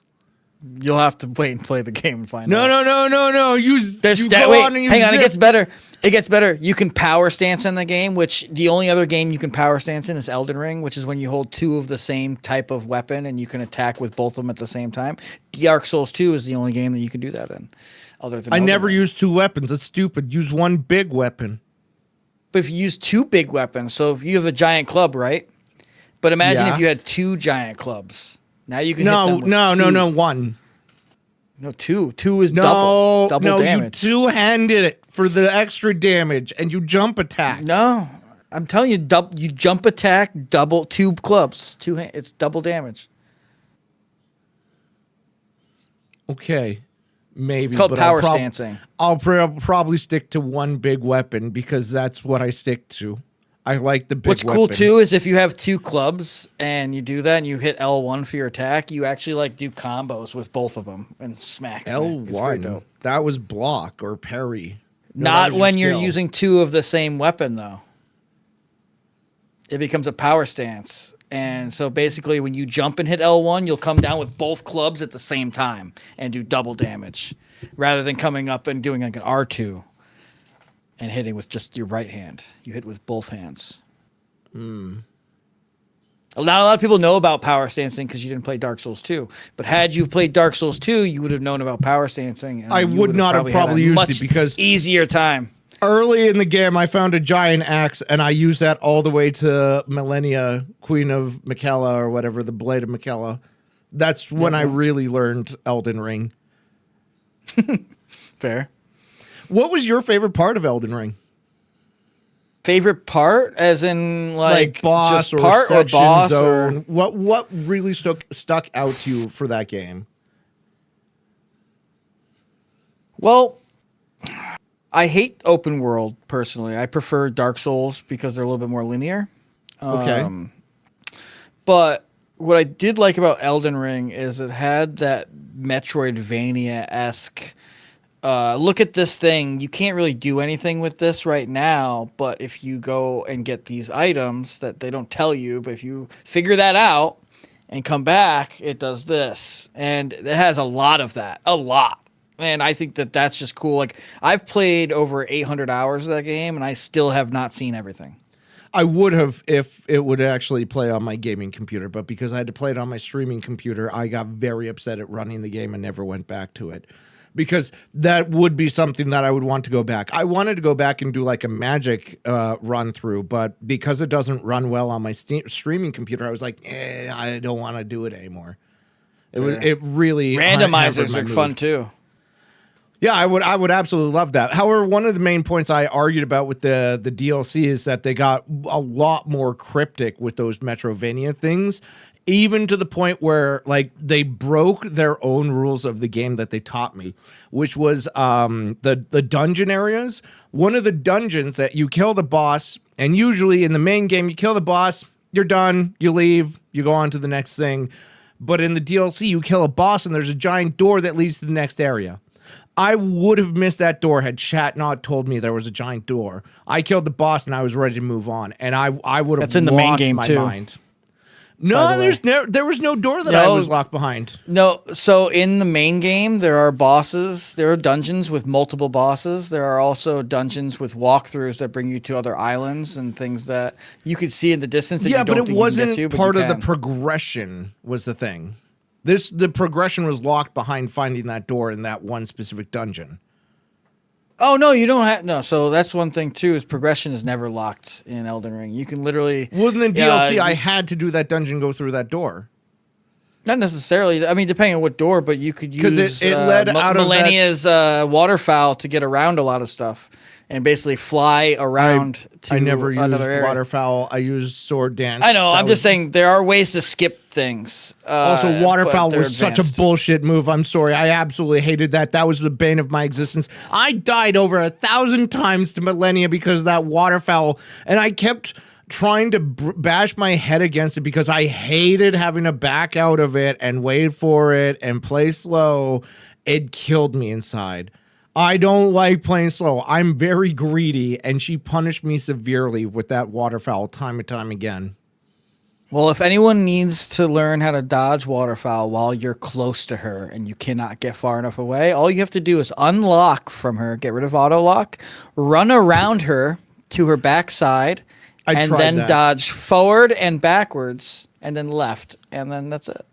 I tried that. The problem was because I was two-handing my great axe, I was in mid animation as she's starting it. I'm like, oh, I'm dead. I'm dead. I'm attacking you right now.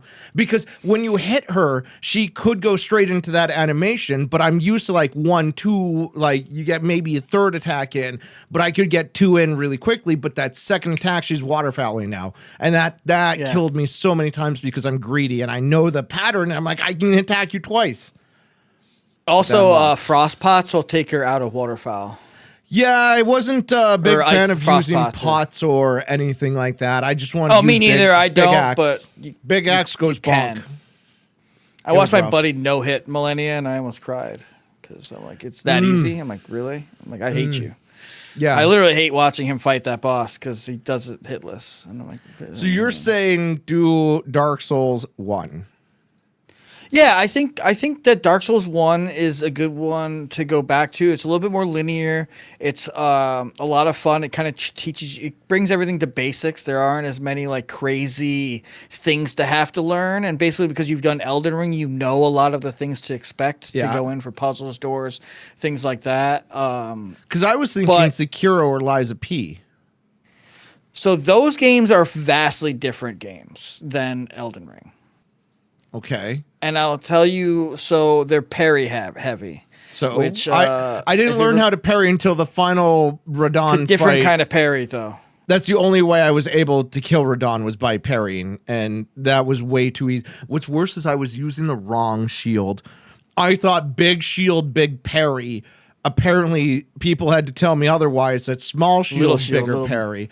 And as soon as I put on the little shield, I was able to beat Radon like within 2-3 fights. But I first tried to do it without a shield, and that's brutal. I couldn't do it. I would get to like a third of his health, but then I put on the shield, and it was weird having to learn how to parry on the final boss.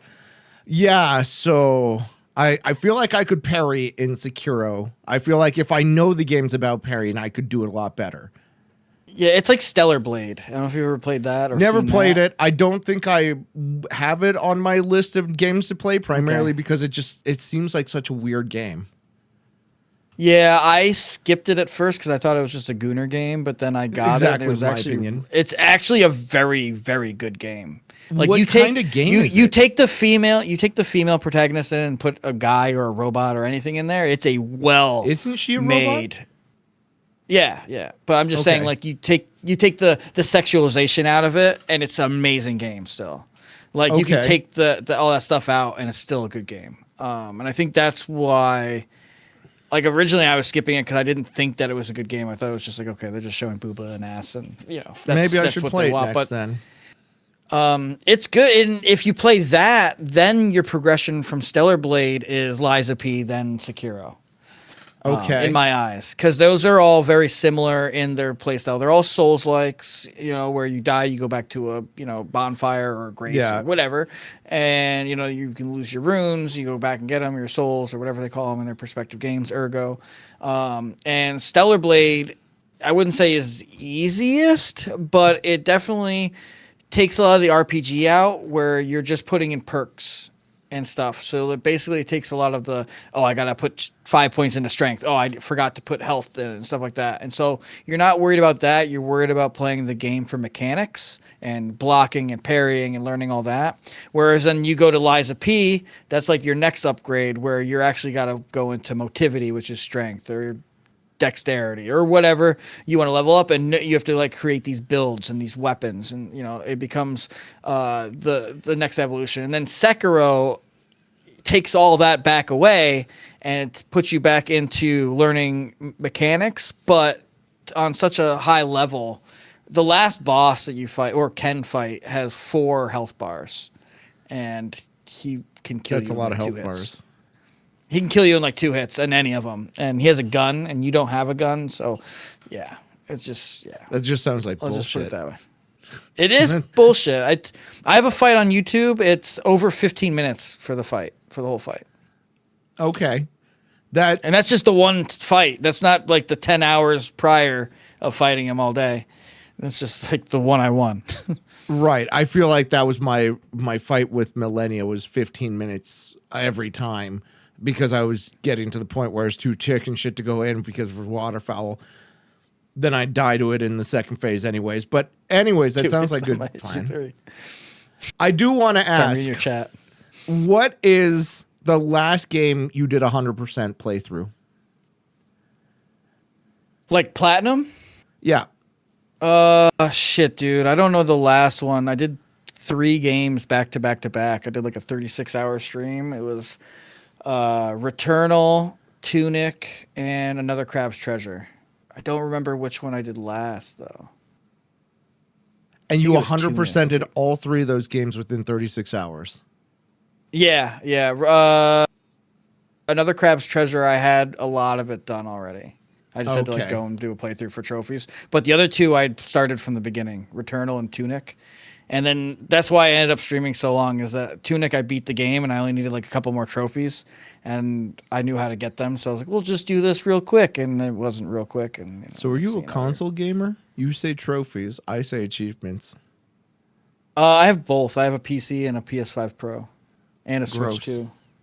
Grosser. Man, I thought about getting a Twitch, but listen, my PS5 Pro plays Elden Ring fine. How about your PC? Why Why you got to take it down there? just Why kidding, you got to hit below the belt? Jesus Christ! You said you. I said PlayStation. You said you. I was like, all right, shots fired, I guess. Yeah, but I didn't need to get shot back. Jesus, I didn't think I was going to get returned. I didn't know you had a gun too. He's like, I thought it was 1-on-1. No, so this is my thing. As I love PC gaming, and I'm new to it. I've had my PC for just over 2 years now, and I think it's great.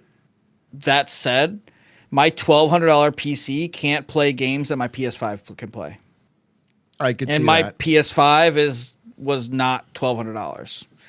Yes. And that's where I stand. Like Ninja Gaiden 4, I could not play it on my PC without stream. Nothing. I have nothing running, no tabs. It just plays horrible. I got on the PS5 Pro. It plays 125 or 120 frames per second. It's beautiful. It's stunning. I've had no issues. Some of the cinematics like skip a little bit, but I don't give a shit about cinematics. So wow, as long as my gameplay people smooth. Put their time and effort into making that cinematic just for you. Well, they should have made it smooth, and then maybe I wouldn't skip it. Fair. Good point. Right. All right. So what do you think was the best achievement you've ever gotten in your history of gaming? One that you're really proud of. The one I literally did Monday, EL10, Liza P. I beat the whole game without leveling up Without leveling up. That's your best achievement that you would ever say that you got? That's what I'm working on now is my best achievements ever. That's in the phase I'm in now is I'm going through every Souls game and I'm beating them without leveling up.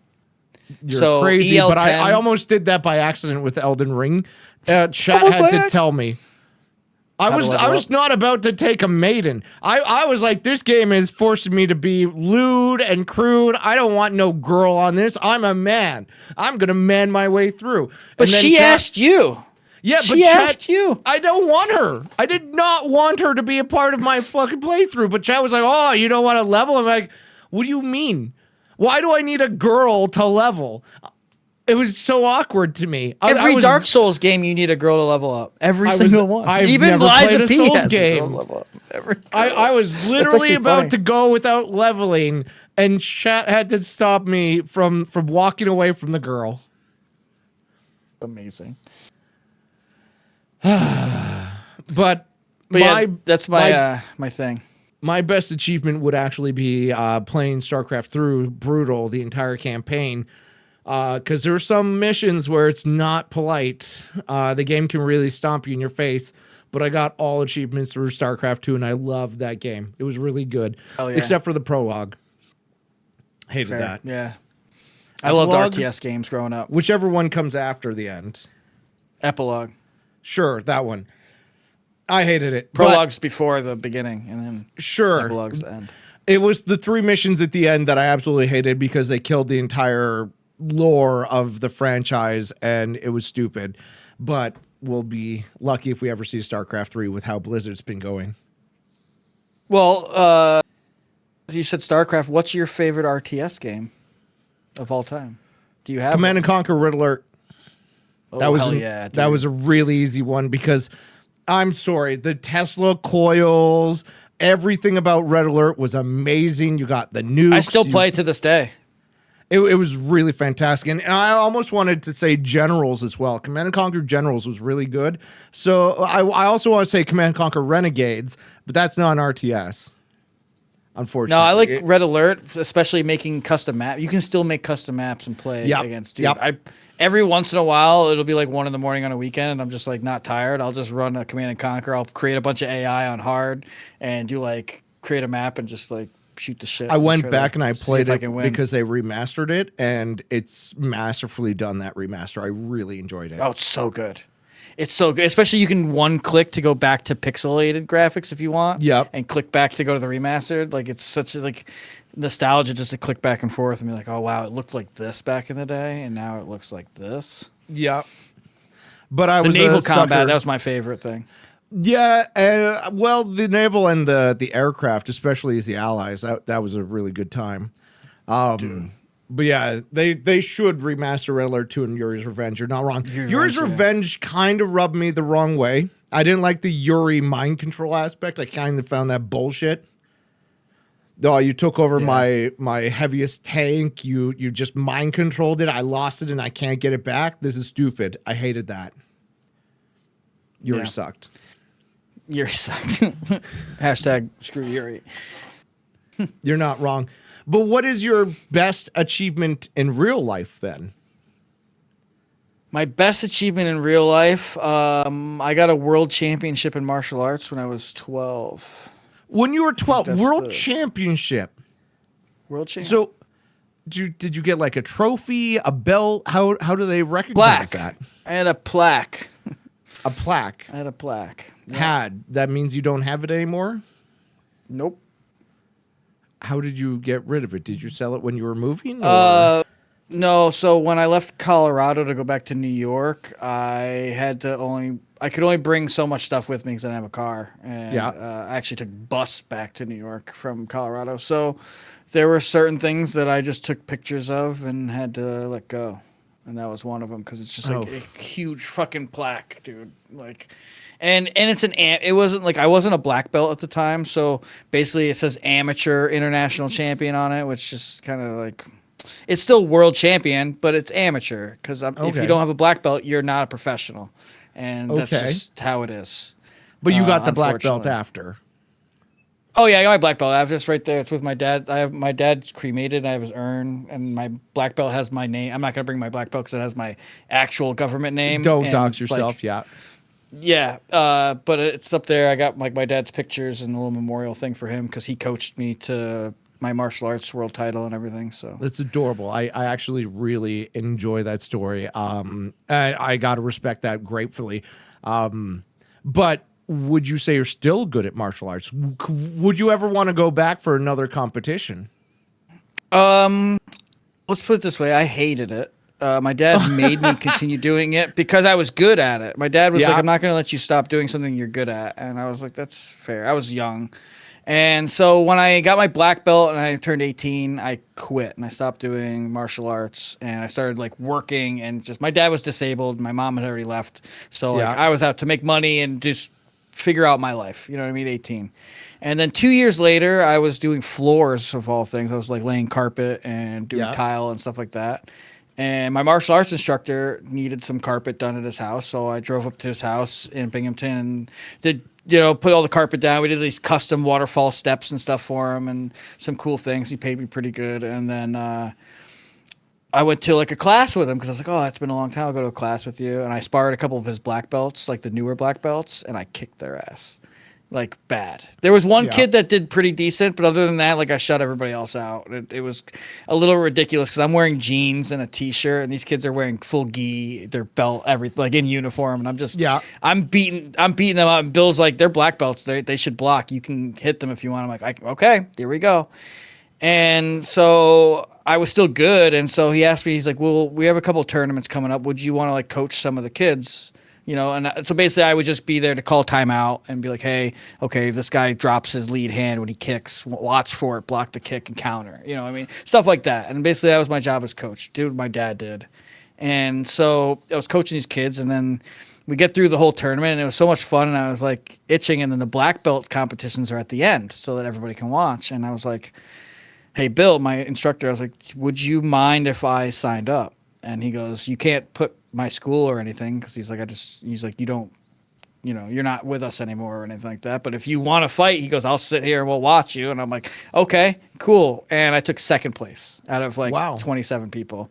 And I still remember how the guy beat me, and it was fucking good, dude. It was a good kick. He came up with an axe kick. It came down, and I tried to block it. And he just kicked right through my arm and hit me in the top of the head. I was like, that was good. I gave him a fist bump. I was like, that was sweet, dude. I was like, I tried to block it. I just wasn't strong enough to fucking get it. But dude, it was fun to like get back into it and then still see that I still am pretty decent. Yeah.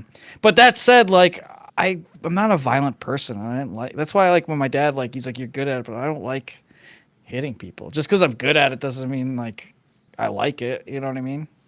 And yeah, that's just how it goes. Sometimes it was like I could defend myself, and if any of my friends ever need to learn like some self-defense stuff, I will teach you how to defend yourself the right way. But other than that, that's all I use it for now. I see We you got a also raid if you got wanna raided fill by Chin. Hi, Chin. Welcome in. Thank you for the raid. We're currently talking with Slapmypenguinn with 2 N's, and we're learning about his ability to do martial arts, but dislike of martial arts. So it's an interesting situation because I'm not very sportively challenged, blessed. I'm not good at any sort of sports. I've done a lot of them, don't get me wrong, but none that I would be able to brag about, getting a black belt or a plaque or a trophy. And so I'm just, living through you, I guess, vicariously of being so good at this. And then I would look at it and go, man, if I was good at something like that, I'd want to go and join a tournament. I'd want to be the best. I would want to, whoop ass and take names. But you don't. Yeah, I don't know. It's just like, don't get me wrong. I like to feel good and like people be like, oh, look at this guy, he's the shit or whatever. You know what I mean? Don't get me wrong. Nobody doesn't like that feeling. You know what I mean? Like that is something that everyone enjoys, is just being like praised or whatever like that. But again, it's just like, it was cool. I liked Bruce Lee, which is what got me into martial arts and stuff. But I found out I didn't like hurting people. I didn't like kicking someone in the ribs so hard that they couldn't breathe. I was good at it, but like, you would feel bad. Like, there were times where you would hurt somebody, and a lot of people would just like kneel down. I would always turn around and kneel down and put my head down, and as like respect for like, I just hurt somebody on the other side. Like, hopefully they're okay. And I'd feel genuinely bad. Like, literally, I would be like, okay, we're still gonna fight now. I'm like, okay, I'm gonna kick him again. So what kind of competition do you think that you'd want to be in and participate in, win, or are you even that competitive these days? I would say I'm competitive, but I'm one of those people that I don't, how do I say this the right way? Like, I'm competitive. I don't mind being beat. I don't like to lose. Okay. And what I mean by that is, like, if I do my best and you do your best and you just beat me, I didn't lose per se. I did my best. You did your best. You were just the better guy that day. And I think that that's something to say. Whereas, like, when you lose, it's usually because of a mistake you made. Right. Like, I wasn't perfect. I made a mistake. I lost. Right. I lost. And so, like, I always try to say is, like, I'd rather be beat in competition than lose. And I think that's where I get frustrated. Like, I don't ever get upset at someone else for beating me. I get upset at myself because I'm like, oh, if I hadn't done this, I could have won or stuff like that. I get more on myself than that competitive edge of being like, oh, this guy beat me. Like, screw that guy. Like, no, like, you beat me. See, no, right, I fully agree with you, but I fully disagree with you where that doesn't beat me down. I don't get in my head and go, I made a mistake. I'm the worst ever. I get in my head and go, I made a mistake. I need to fix this now so that I can be better. And I use that as a fuel to be improved, Well, that's what I mean. That's where I was going with it, is like, okay, well, next time we play, I'm gonna beat you. You know what I mean? Like, right. It's gonna be like top tier versus top tier. You know what I mean? And then, like, same thing is if I beat you, but it's because you made a mistake and lost. I'm like, we have to play again. I have to beat you at your best. So you're Goku. You want to be fighting them at their strongest to prove that you're stronger. I hate to say that because Gohan has always been my favorite, but I guess I have Goku's mentality. Like, here's a Zenzu bean. Get your shit together. Come on. Let's go again. Round 2 right now. Round 2. Funny, we just watched the Cell Saga too before you got What do you mean we just watched? I didn't watch nothing. My roommate had the Cell Saga on, and it was like, I got home and Goku was instant transmissioning Cell to King Kai's planet. Like, literally when I got home today. It's funny that you brought up a Goku reference. Professor Halo, thank you for the sub. Actually, Professor Halo is one of the ones that encouraged me to play Elden Ring because he played a lot of it back in the day. In fact, he was just playing Night Rain with a bunch of his friends, and I think you were playing Night Rain recently, except I haven't played Night Rain because it was weird. Why would I want to play those games with people? So Night Rain is a vastly different game. It's a roguelike. And so I love roguelikes. Yeah, so do I. They're games that you start, you know what a roguelike is, right? Yeah. Yeah. I love them. So it's a roguelike with FromSoft Elden Ring combat and weapons. That's literally what it is. What makes it roguelike at all? Every time you start a run, it's different. You start from the beginning. You start with nothing. Yeah. But none of it changes. There's no randomness. It's just you start over. Yeah, it is. No, everything's random. So the map is randomly generated with different points of interest all scattered amongst the map, right? Okay. Different items you get will have passives on them, like, say, increased jump attack or increased magic attack, or weapon is imbued with lightning, or things like that. And basically, you're trying to you'll pick a boss, and you'll fight 2 random night bosses based on that boss before you get there, and the goal is to get the weapons and passives you need to beat that boss in that run. And if you don't, you die, and you'll get relics, which then you can put on your character to be slightly better, hopefully, for the next run to try to beat it again. And the goal is just to get passives, like I like Duchess, so increased dagger attack, better skills, magic attack. She's really good with like stabs and stuff. And just knowing your characters. Guardian's good with shields and can block, so you want like guard breaking ability and guard counters and stuff like that. And it's basically just knowing what characters you like to play. Iron Eye is a bow and arrow character, so you want increased range attack and projectile drop off. Bows were so stupid in Elden Ring, though. They were worthless. Dude, just wait till you play Night Rain. He's like one of the best supporting characters. In the game. Support maybe, but every time I ever used a bow, the enemy always dodged it, and I said, "Why would I ever use a bow again?" And then I tried a bow. Did you use double stealth? What the hell is double stealth? It's when you do stealth, and then you do the weapon Ash of War stealth, and then you can use bow, and they won't dodge it because they can't see you. No, why would I do that? I've never used a bow in the game until I was all like, "Oh, this boss is a bitch. Let me try to shoot it." And I'm just saying, there's a way to use everything in the game. You just have to learn how to do it.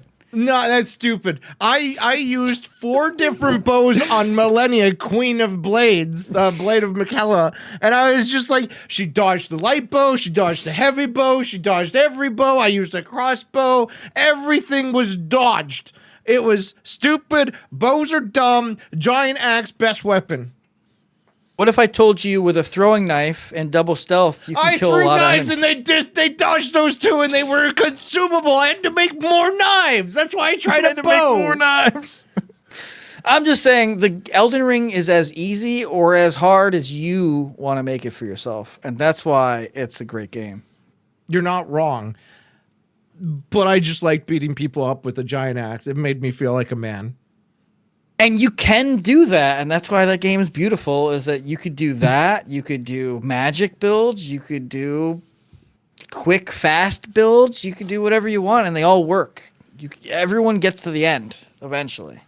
Well, I had to change for Radon in the DLC. I had to really change how I played to beat him, because it was such an annoying fight. That's fair.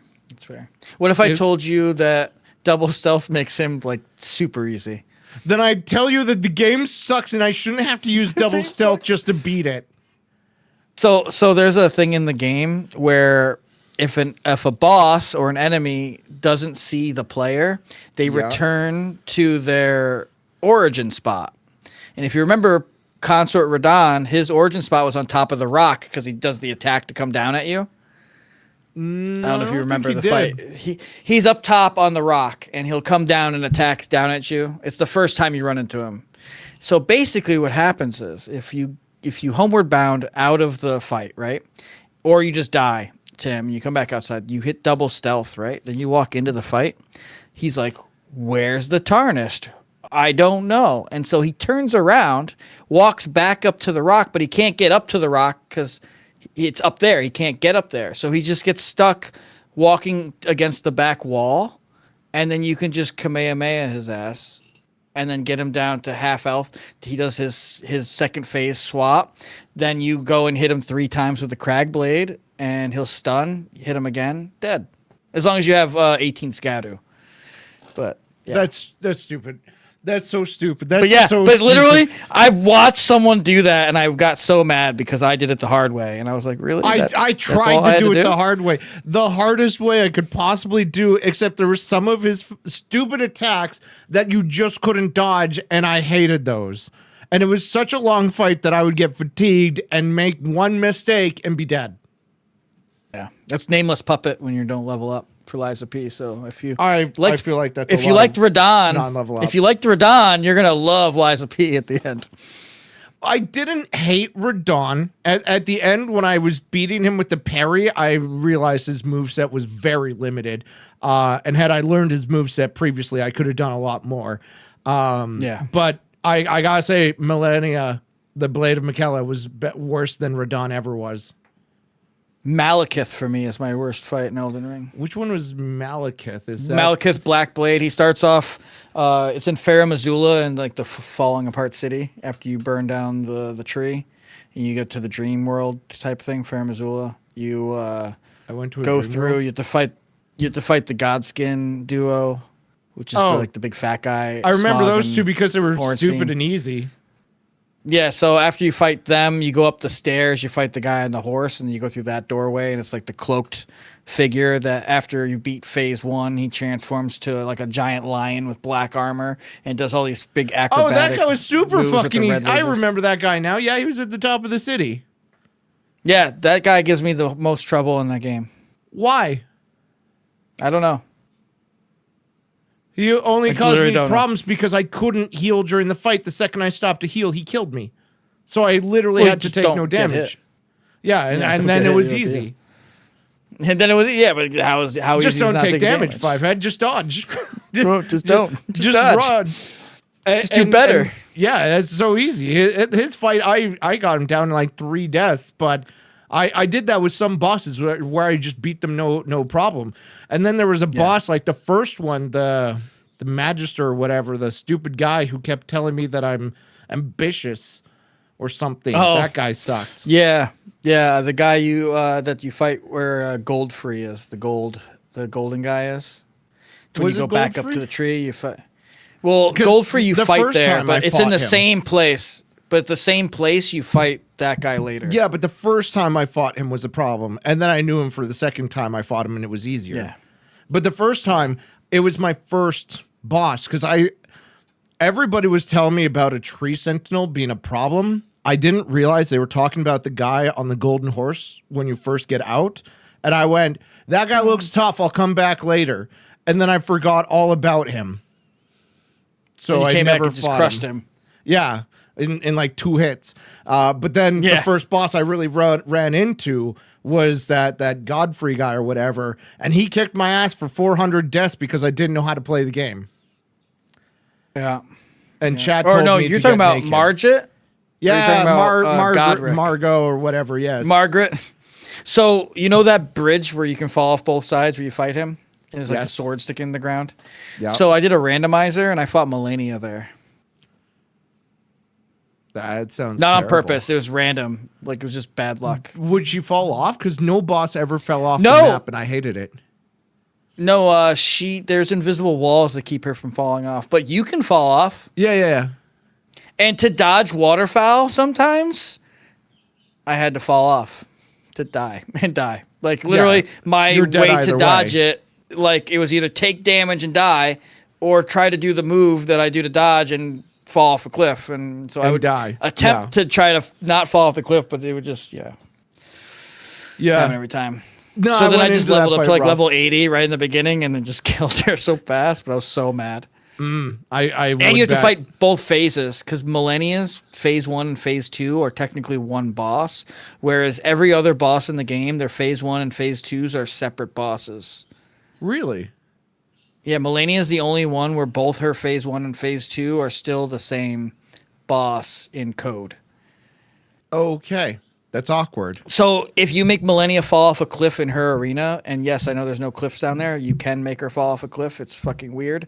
It'll kill both phases. You don't have to fight phase 2. One of my biggest problems with her is I glitched it with the crit to get her to transform between phases, And apparently that used to kill her, and then they fixed it by the time I played it, where that didn't kill her, and it didn't count as a crit. And I hated that because I would always get the crit right about then. Yeah, so if you walk into her arena, you know how there's like the roots in the back left corner? Yep. I know that arena very well. You can jump up those and get her to attack at you, and if she does a certain attack, she'll jump over the roots and then fall through the map and then die. Okay, that must be the kick attack of hers, I bet.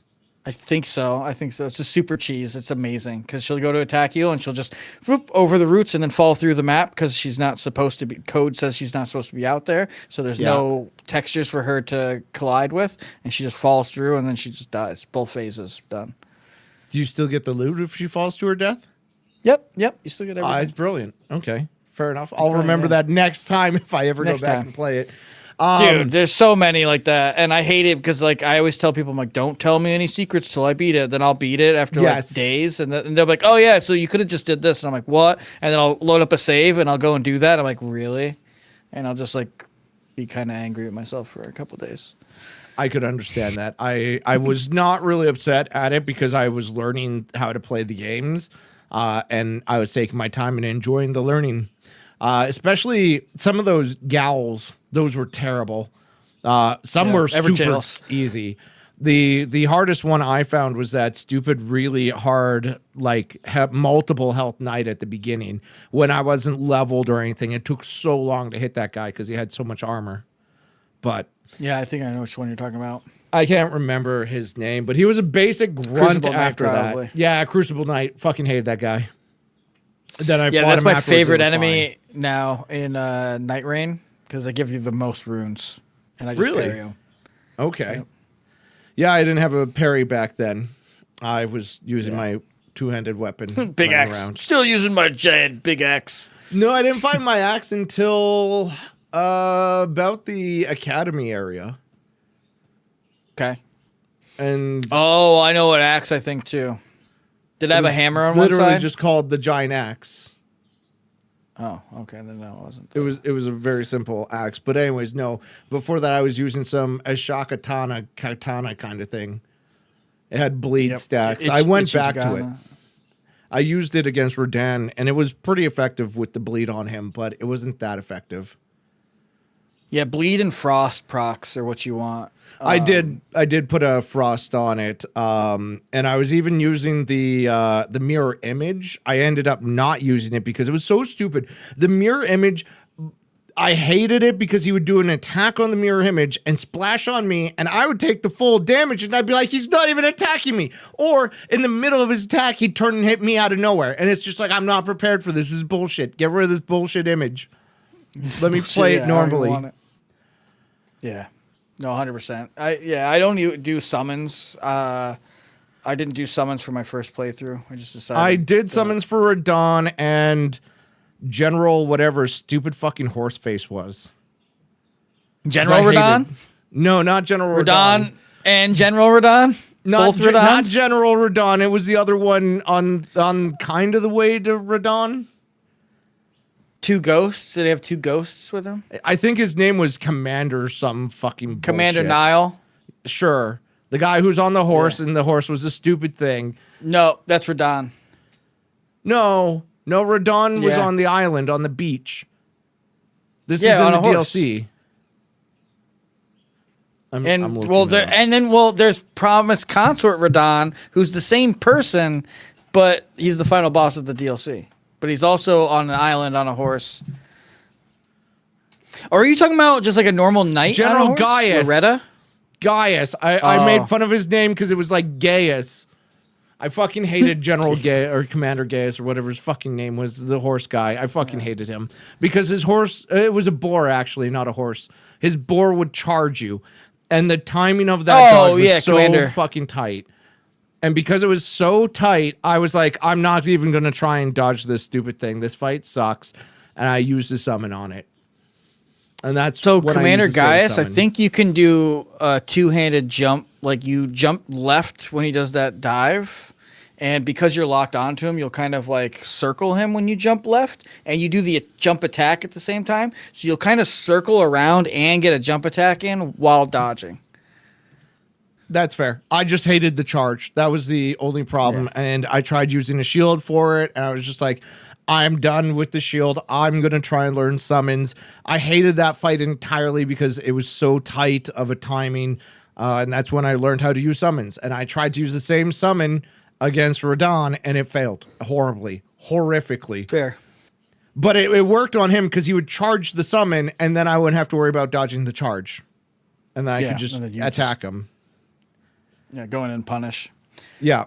It's a good strat. I like that strat for a summon strat. You kind of just like trade aggro. Yeah. So we talked about achievements and everything, but do you collect anything in real life? Like pennies, action figures, comics? Do you collect anything? Because I feel like you don't. With how much you've moved and had to let go of things. What should I show you first? I don't know. I have a shit ton of pops. Sodas? Or No, Funko like the Pops? figures. Funko Pops. You know I hate Funko Pops, right? Good. What Funko Pops do you have? Oh, no. Do you just like Wolverine or something? Because you were playing as Wolverine with Juice and his crew the other day, right? With M. West? Nope. I was Captain America, actually. Okay, somebody was Wolverine. I thought it was you. Yeah, I think it was M. West was Wolverine. Or no, Sperry might have been Wolverine. Possibly. I don't know. I have Pops, but actually I collect more comic books than anything else. I probably have... No, it's 2 long boxes that I'm down to of comics. I have I have every Teenage Mutant Ninja Turtles from volume 1 to volume 136, I think, of the current run. I think the current run's at like 150 though, so like I haven't gotten the more recent ones. I have a couple cool ones. I have this cool Venom that I have hanging on the wall. Okay. How did you get into collecting comic books?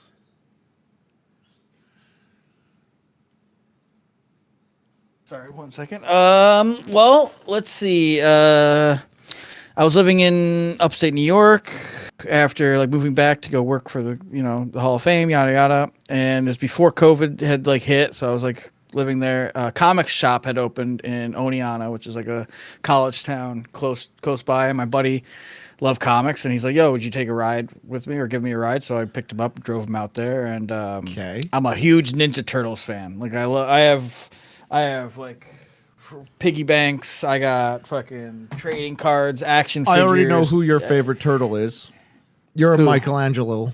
You fucking love that guy, don't you? No, I was Michelangelo. Now I'm Donatello. What is wrong with you? Why do you pick the worst turtles? They're the best turtles. So no, sorry, Raphael followed by Leo. I'm sorry. That's first off, Raphael and Leo were the first 2 to die. That's fine. I'd much rather be the first to die than a fucking Michelangelo nerd. God, he has stick. Yeah, but he's incredibly smart. So they're all smart. They're all ninjas and turtles. No. Donatello's smart on a different level of smart. It doesn't mean that you're better, though. Yeah, it does. No. Knowledge is power. Knowledge is power. Guard it well, but that doesn't mean that it's the best turtle. I'm sorry. That's terrible. You got to listen. When you're a kid, you like Mikey, and as a kid, yes, I love Mikey. No, I've always liked Raph. Raphael was totally the best. He was an asshole, though. He can't control his anger. Thank you. Exactly. Sam's like, that's me. It's literally me. I got an attitude. I wish I had some size. Well, if it makes you feel better, they all wore red bandanas originally. And then when the cartoon show was coming out, they were like, "Hey, can we do something so that the kids can differentiate the turtles better because they're all wearing red, and we know they have different weapons, but like kids aren't gonna be able to figure that out." So they decided to give them all different colors, and that's how they ended up with blue, orange, purple. It's a good idea because that it made it easier to tell the difference. Easier for kids, yeah. Mm-hmm. But Yeah, and basically I saw a comic book there. I picked it up and read it, and I was like, wow, this is actually really good. I was like, this is better than anything I got in cartoons or in movies. Like, Yep. it's amazing. It was bloody, gory, like very adult oriented. I'm like, why don't we have this? Where is this for us? And so I started reading other comics like Spider-Man. I love Spider-Man. Venom. Why do you like Thor. Spider-Man? I've always thought that was so weird. Why Spider-Man's so beloved, and I hate him because he's so popular for no reason. What do you mean? He's got the best morals, I think, and most realistic morals out of any No superhero. shot, that's Iron Man. How dare you? What are you talking about? Iron Man's an alcoholic piece of shit. What do you? Yeah, okay, so he gets drunk and he kills some people, but he's still a hero. He has troubles. He has demons. Listen. And morals is a different thing. Like, he was building weapons of mass destruction for other countries to kill each other with before he became Iron Man. That was before he learned his more. He had a character development arc that was amazing. Peter Parker is not only smarter than Iron Man, which is proven, okay, all right, because of Parker Industries, but he's just a better person overall. He's not a womanizer. He treats his friends like actual people and friends, and not as cannon fodder or as bait, like Iron Man does on numerous occasions.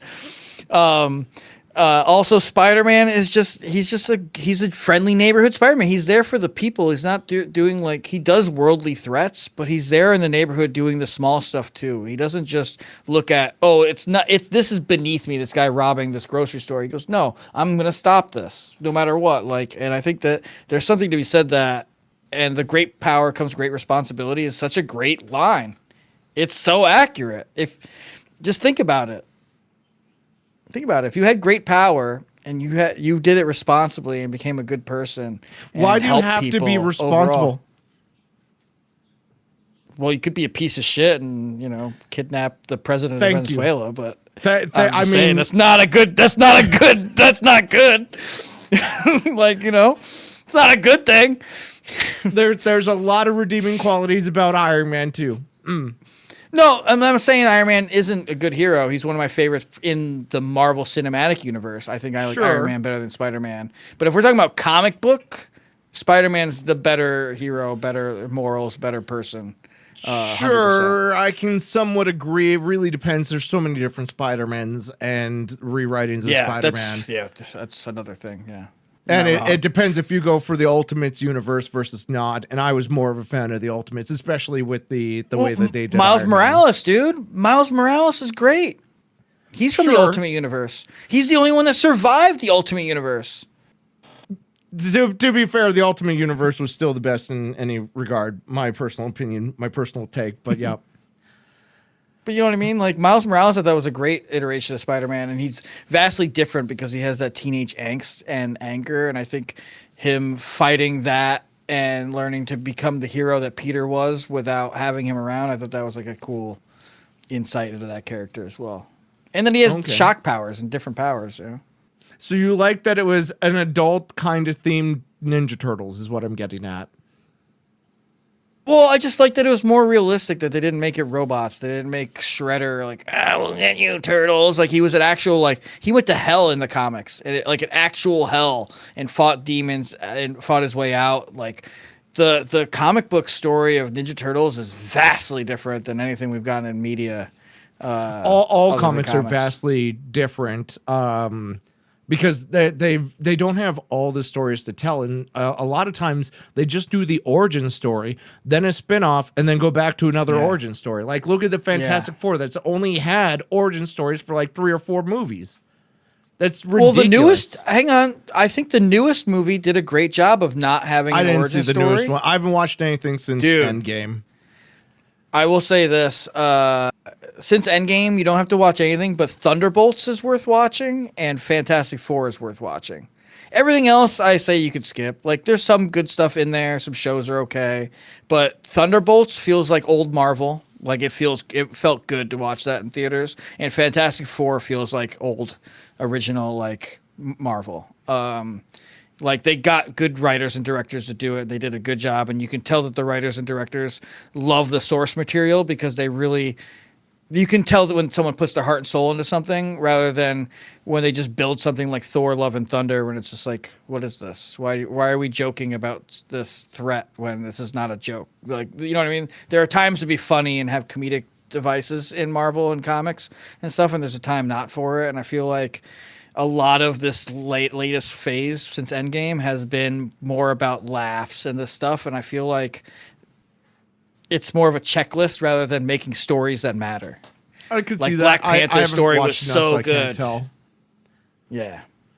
But- Black Panther's story I thought was so good. It's so well written. Ryan Coogler killed that. Like, did an amazing job on that. For the movies? Yeah, the first movie. Okay. I did see the first one. I didn't see the second one. The first one had Killmonger, You can skip the right? second one. Yeah. Okay. Yeah, Dude, that was Killmonger, I wanted to root for him. That's Exactly. a great movie. When you want to root for the villain just as much as the hero, we they agreed did on so a good. comic book conversation for once. Like we didn't agree on did it. turtles We or did it. superheroes, but we can agree Killmonger was best. Ironmonger. Yeah. Ironmonger, he was okay too. That was a good one too. Iron Man versus Ironmonger. That was a good first Iron Man movie is really good, and you can rewatch it today, and it still holds up as a good movie. You could That say said, that Iron about Man a 2 lot and of 3 the are, early Marvel. Yeah, that's true. Blade, Blade is really good. The first Blade.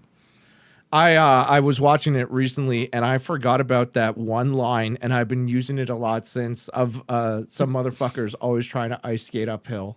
The motherfuckers always trying to skate uphill. Yeah, right? That's funny. It's such a great line. Dude, that's so good. I did want to Yeah. ask you a different question, though, as well. This was a topic because I saw it come up after the Streamer Awards, where a lot of famous streamers got like a Popeyes combo pack named after them, which is really weird how streamers get combos. And yet it wasn't actually a thing. It was just a marketing ploy.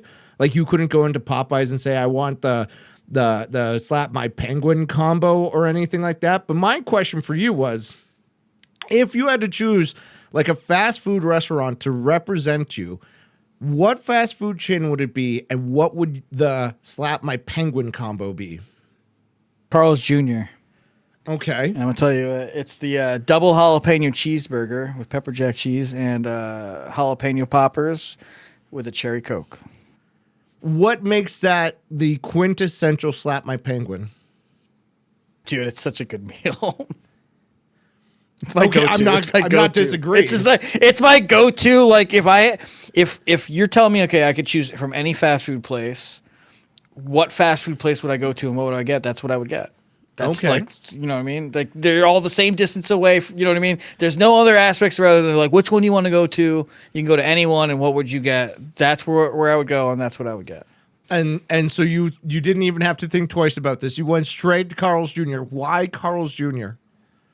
Dude, so we don't have those on the East Coast. And when I moved out here, I was like, oh, let's go check out Carl's Jr. They have some of the best service I have ever seen out of even restaurants. Like you go in, right, and you order from the your kiosk, right, or the person at the desk. Yeah. Right? You order your food, right? You sit down, they bring it to you, they ask you what sauces they need, they go back, they get your sauces, they come back for you, they make sure you got everything you need. After you're finished with your meal, they come and they clean up for you, they tell you to leave everything on the table, they clean up the stuff on the table, they even give you like extra napkins, anything you want. It's like a full service restaurant without being a full service I've restaurant. never had that experience. Me neither. It's just like I was like, okay, maybe it's just this one. Jr. and I've maybe never it's had the that one. experience. Well, I'm like, maybe it's just this one Carl's Jr. So I went to a different Carl's Jr. Same thing. Yeah. And I was like, this is Maybe it's an just take care of American their thing, people. because here in Canada we didn't have, like, you'd bust your own tables. They wouldn't tell you to leave it. I never got sauces with my meal. I Calgary waited at the sucks. counter and they gave it to me at the counter, and I went in and sat down and I ate it and I bust my own stuff like I always do. Yeah, they gave me a number. I sat down at the table. I put the number on the table, and they bring everything out for you. Huh. Yeah. Must be an Anyway, like American that's thing. not the one thing, but that was just like something that I was like, wow, this is really cool. And then like I had the food. I'm like, this burger actually tastes like burger. It probably isn't burger, but it tastes like burger. So I don't know. it's I doing feel better like than some most of other those, places. Those fast food joints do actual meat. Yeah, I Wendy's said is. do I like do. Wendy's. I like Wendy's Burger really King's not good. bad. Wendy's I think used Burger to have King's the too best expensive. chicken burger.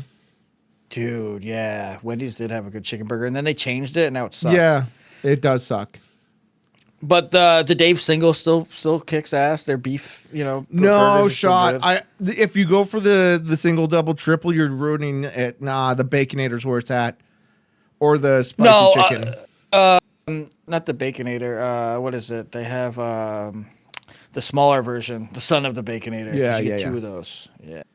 Yeah, or the That's the JBCs. go-to. Those are also good. Oh, junior, dude, they had buy one get one junior bacon cheeseburgers the other day. I had to get them. Ah, we don't have those up So here. bad. Those sales. It's so bad. We I was also like, don't what? I have was like, spicy nugs up here. You guys apparently get the spicy nugs at Wendy's, and we don't. We do. don't. They're okay. They're not as crispy as they used to be. They're kind of like more spongy. They used to be crispy. You used to get like a crunch. Now they're, not. Okay, Whatever. I don't go to Things are Wendy's changing. for nugs. Yeah, I mean, but they had that 4 for $4 deal. For $4, you get like the Yes, junior bacon yes, cheeseburger, yes. the nugs, you know what I mean? Yeah. So like you're getting, I was like, oh, I'm gonna get nugs, $4. Like, okay, Exactly. But yeah, it's not as good as they used to be. Chick-fil-A's Okay. nugs are pretty good, but I went to Chick-fil-A kinda Chick-fil-A. I sucks. was not impressed. I don't think they're that good. I think they're overrated, personally. I agree. I feel like Like it wasn't horrible, but Popeyes I think has a superior chicken sandwich and it's way cheaper. Absolutely, fully agree. And I would almost say KFC sometimes wins out depending upon how they cook it, and it really depends on upon what the KFC you go to, but yeah, Exactly. But yeah, I Their agree with quality that. is not the same for sure. Dude, old KFC used to slap, bro. Remember when mom or dad used to bring home a bucket of KFC and you were like, oh, fuck yeah. It's going to be wanted good to buy dinner. a And now you're like bucket. KFC, you're like, oh, fuck, I guess I wanted to buy a bucket, and it was like $70 for a bucket of chicken. Jesus. Canadian $70. And I Oh, was so that's just like like, $20 American. how can I justify $70? When I was a kid, it was like maybe $20 for a bucket. I know I sound old here, but Jesus Christ, it wasn't as fucking expensive to get fried chicken. You're not wrong, man. That's why I don't go and get as much fast food anymore. It's like, Exactly. it was cool because it was cheap and it was quick, but now it's like just as expensive as going to a restaurant. Now I sit at a fast food place, and they always tell me, oh, can you go park and stall 1 or 2? And then you're waiting even on top of that. And it's just like, I thought I was in the drive-thru. I thought this was fast food, not wait food. Yeah, I could have went to Denny's and got everything for the same price, and it would have Exactly. been bigger. Oh my God. The fact that you can go to a restaurant and get the same, for the same price, better meal. It's crazy. Yeah, it's crazy. I was like, that's the whole selling point of fast food back then, and that's why it's like, man. So with all these different American and Canadian talks, what is the most American thing you do? Say America with an M. I don't know. I don't know. I'm not really patriotic. Like, I mean, listen, I love where I'm at, and I love America, and it's a place. You know what I mean? And what's beautiful is I've lived in many different states, and depending on what state you're with vastly different people, and it's like I can't think of any other place that I know of in the world that's like that. And the other part of it is like there's a lot of shit that happens that's way above us, like us as the normal civilians here in America. And I think it sucks because the rest of the world just sees what these leaders and stuff are doing, and they just associate all of Americans with them. And we did the same thing with Germany, in the 40s. Like, I'm sure not everyone was a bad person there, but back then we were like, everybody in Germany is a bad person. And for the most part, we were right. But I feel like America's starting to get that bad look in their thing, and it's because of some shitty people, and it's like, what do we do? Like, we can't even protest as people anymore because we'll get fucking shot with water cannons and shit. It's like, I don't know. It's not the world that I grew up in or what I thought that the world would be like when I got older, and it kind of sucks. But I'm here, and I still think it's one of the better countries in the world. It's just a shame that we don't, as regular people, we don't have a say in some of the things that go on in the up and up, I guess. I can fully agree with that. I also say I'm not nationalistic. Now, you may say, but damn, you have a Canadian flag behind you. That's covering holes in the wall.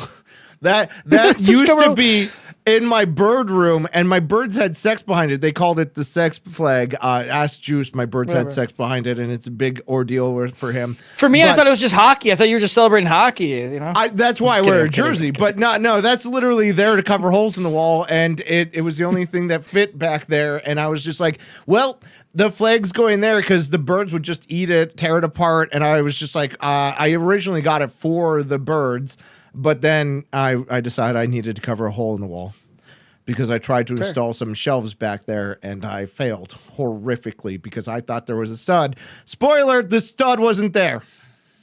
No studs. Yeah. So now I have a hole and it's covered by the flag. I'm not really patriotic. I'm not woo Canada. It's just more of the only thing that would fit there. I used to have like posters and stuff, but the posters reflect so weird that you can't even see posters because of all the different lighting I have set up here. So yeah, it's like trying to crazy. show the comics to people. Sometimes it's just like the reflection of the light, and I'm like, sorry, there's a plastic covering on it. I can't. Yeah. I got a bunch of comics next to me. I was back in the day a huge fan of Street Fighter. Like I have a Bro, whole I have ton the of Street Fighter Ninja Turtle collab.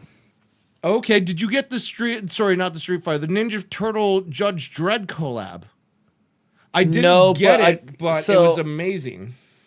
Yeah, I got the Stranger Things one. It's really good. The Street Fighter one kind of sucks, to be honest. The story's kind of cool, but the artwork kind of sucks, to be honest. That's to be said. A lot of comics can have bad art. It really is hit or miss. Yeah, it just depends on who. Yeah, it's really depends. but I saw the Street Fighter ones you got there. I'm like, hell yeah. I see the G Fuel tubs back there. You got. What's your favorite G Fuel? It's actually Advanced GG, who's the sponsor of the stream. My favorite one is literally anything cherry. I'm actually drinking. Oh, dude, that cherry apple. lollipop was great. Any cherry flavor is amazing on any of these drinks, G Fuel or whatever. So yeah, I drink it all. Chat can't really see because it's cut off on my screen, but you can see it. I have a pretty big collection because I drink way too much caffeine. I tell you what.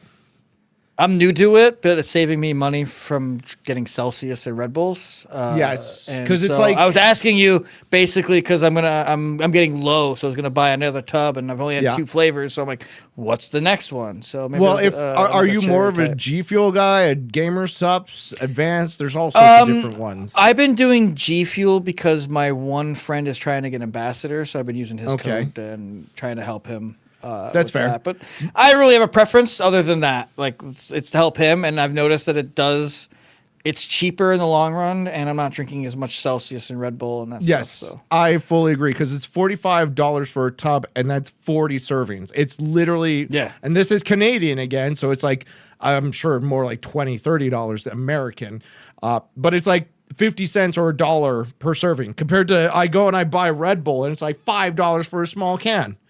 It's crazy. Yep, 100%. I'm also not a fan of carbonated beverages, so it goes even better for me. But yeah, I'm a fan of anything cherry. I used to do a lot of G Fuel as well because my friend was also sponsored by them, and I was helping him out same sort of way. My problem with G Fuel is it always had so much sediment on the bottom of the cup. Dude, the new stuff doesn't have that. So are you sure? It's funny because I got 2 tubs. My first 2 tubs, right? Yeah. One was the original old recipe was cherry lollipop from Pac-Man. Yeah. And I did that one first, and I noticed that there was some sediment and stuff in the bottom. The new one that I've been doing on now is strawberry banana, and it says same flavor, new formula. And I noticed that the powder is not as granulated. It's definitely it's more like flour, like AAA flour, and it doesn't have the sediment in it. And I don't know if it's just different per flavor, but my buddy was trying to say that the new formula doesn't have something in it that was in the older formula that like made the sediment and made it so it didn't dissolve as good. Yeah. Whether that's true, I don't know. I've only had 2 tubs. I'll let you know when I get more and go from there. But I didn't get any of the new formula. Everything I've ever had for G Fuel, because I used to use so much G Fuel till I got sponsored myself. That it was so much sediment, and it's one of the reasons I went with Advanced for the sponsorship because I was approached by Gamer Subs, Advanced, and Rogue.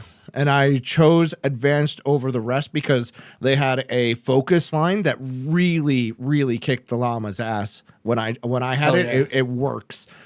Gamer Subs is delicious, don't get me wrong.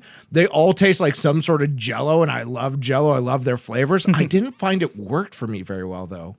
And Gamer Fuel, G Fuel, whatever you want to call it, it did work. It was just so much sediment that as a streamer, you're talking all the time. It tore my throat up something fierce.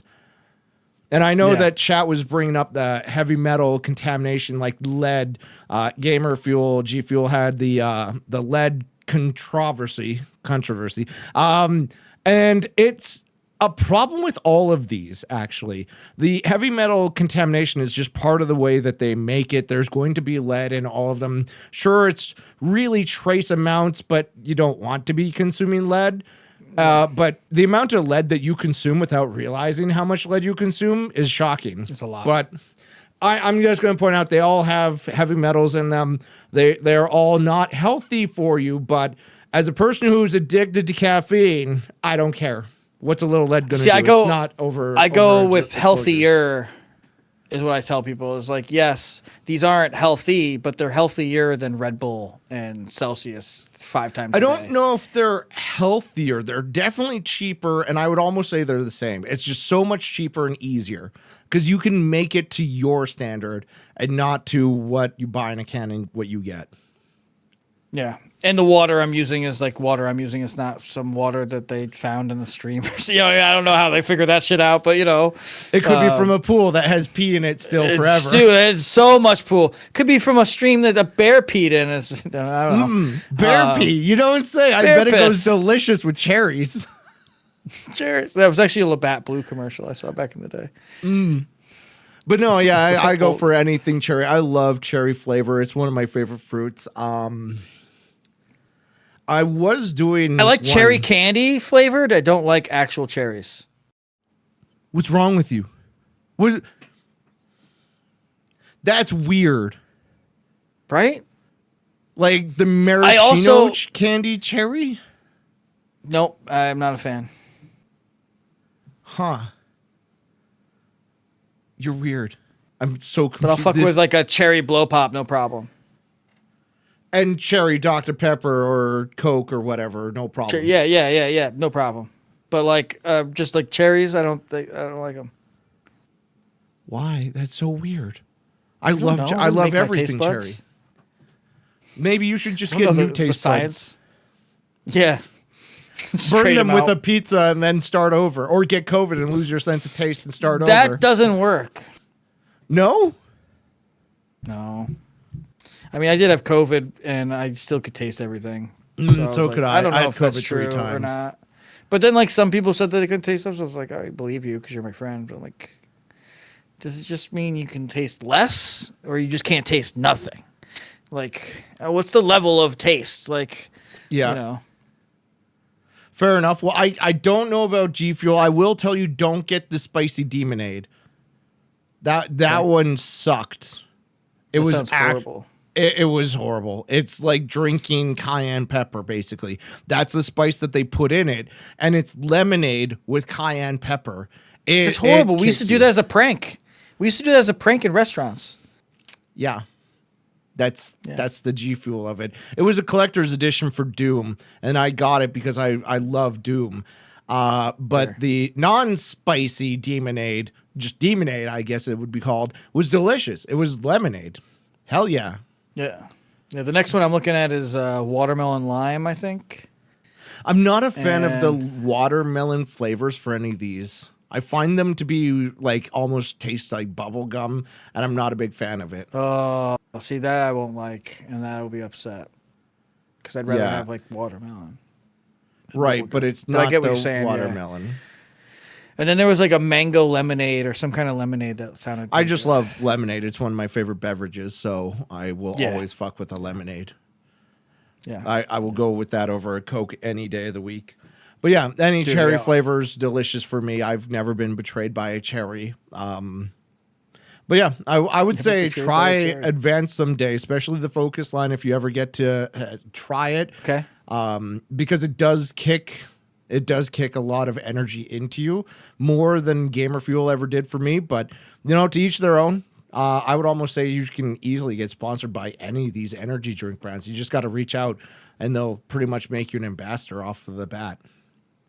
Yeah. I don't really want to push any of that kind of stuff on my. I don't even push it. I leave the not saying that you do. Yeah, I didn't want it to come off like you are or anything like I'm that. just saying you don't have to. My thing.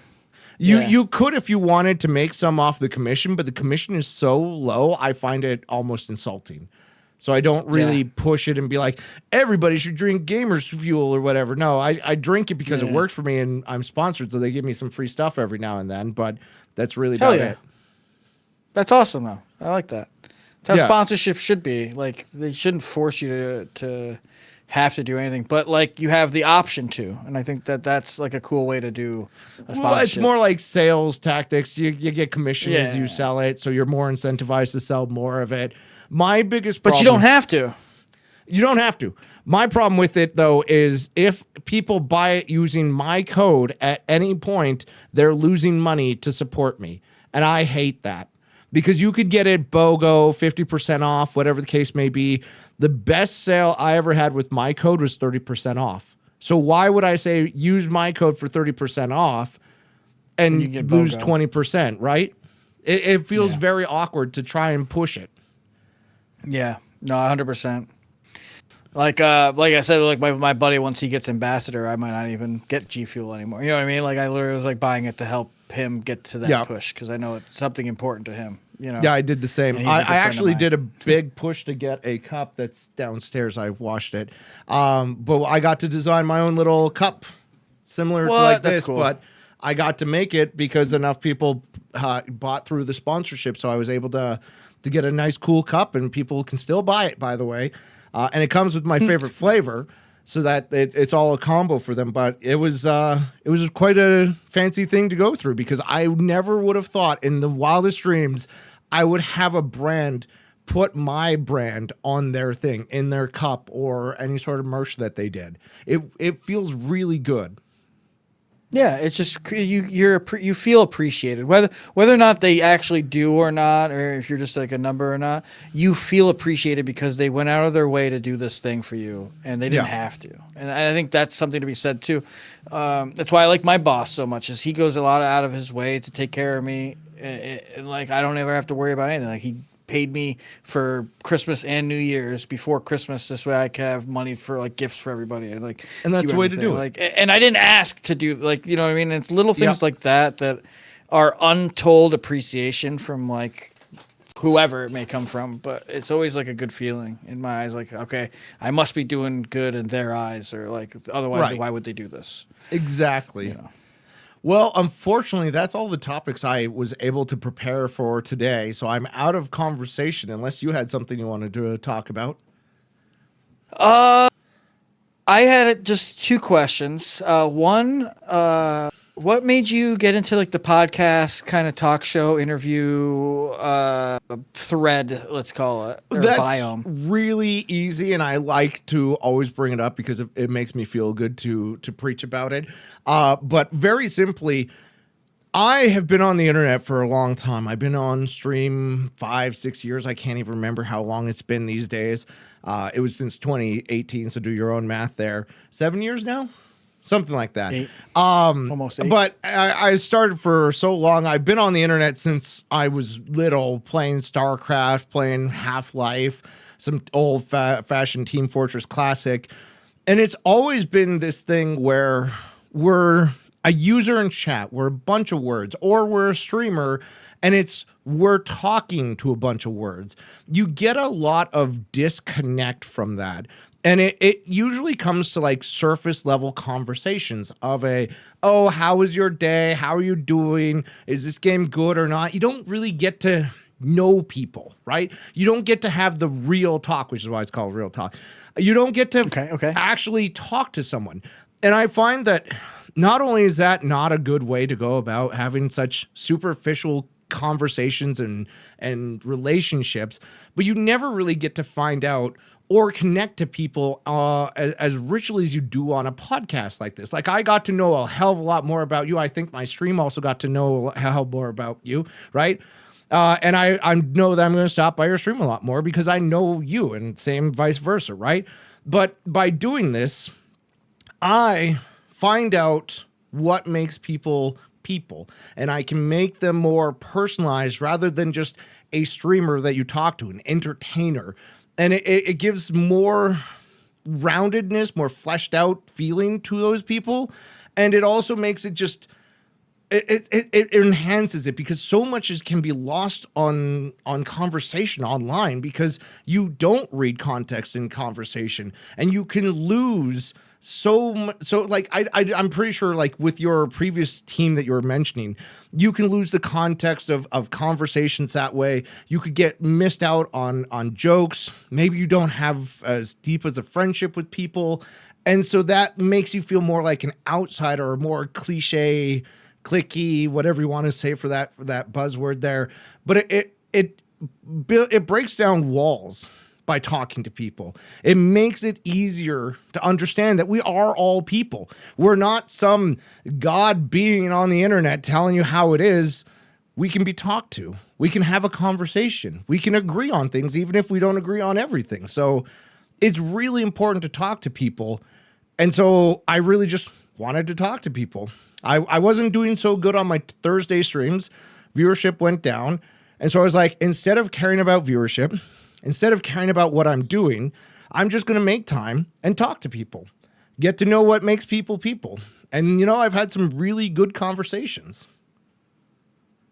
Hell yeah, dude. And then my other question is there or was there something that you learned from doing an interview with someone that made you maybe not like necessarily a better person, but like you interviewed someone that made you look at something inside yourself and go, wow, I never thought about that way, and maybe changed your outlook on anything? And maybe not, but like, has there been anyone that made you rethink something that maybe you didn't agree on? Or I actually want to say it was one of the first podcasts I did.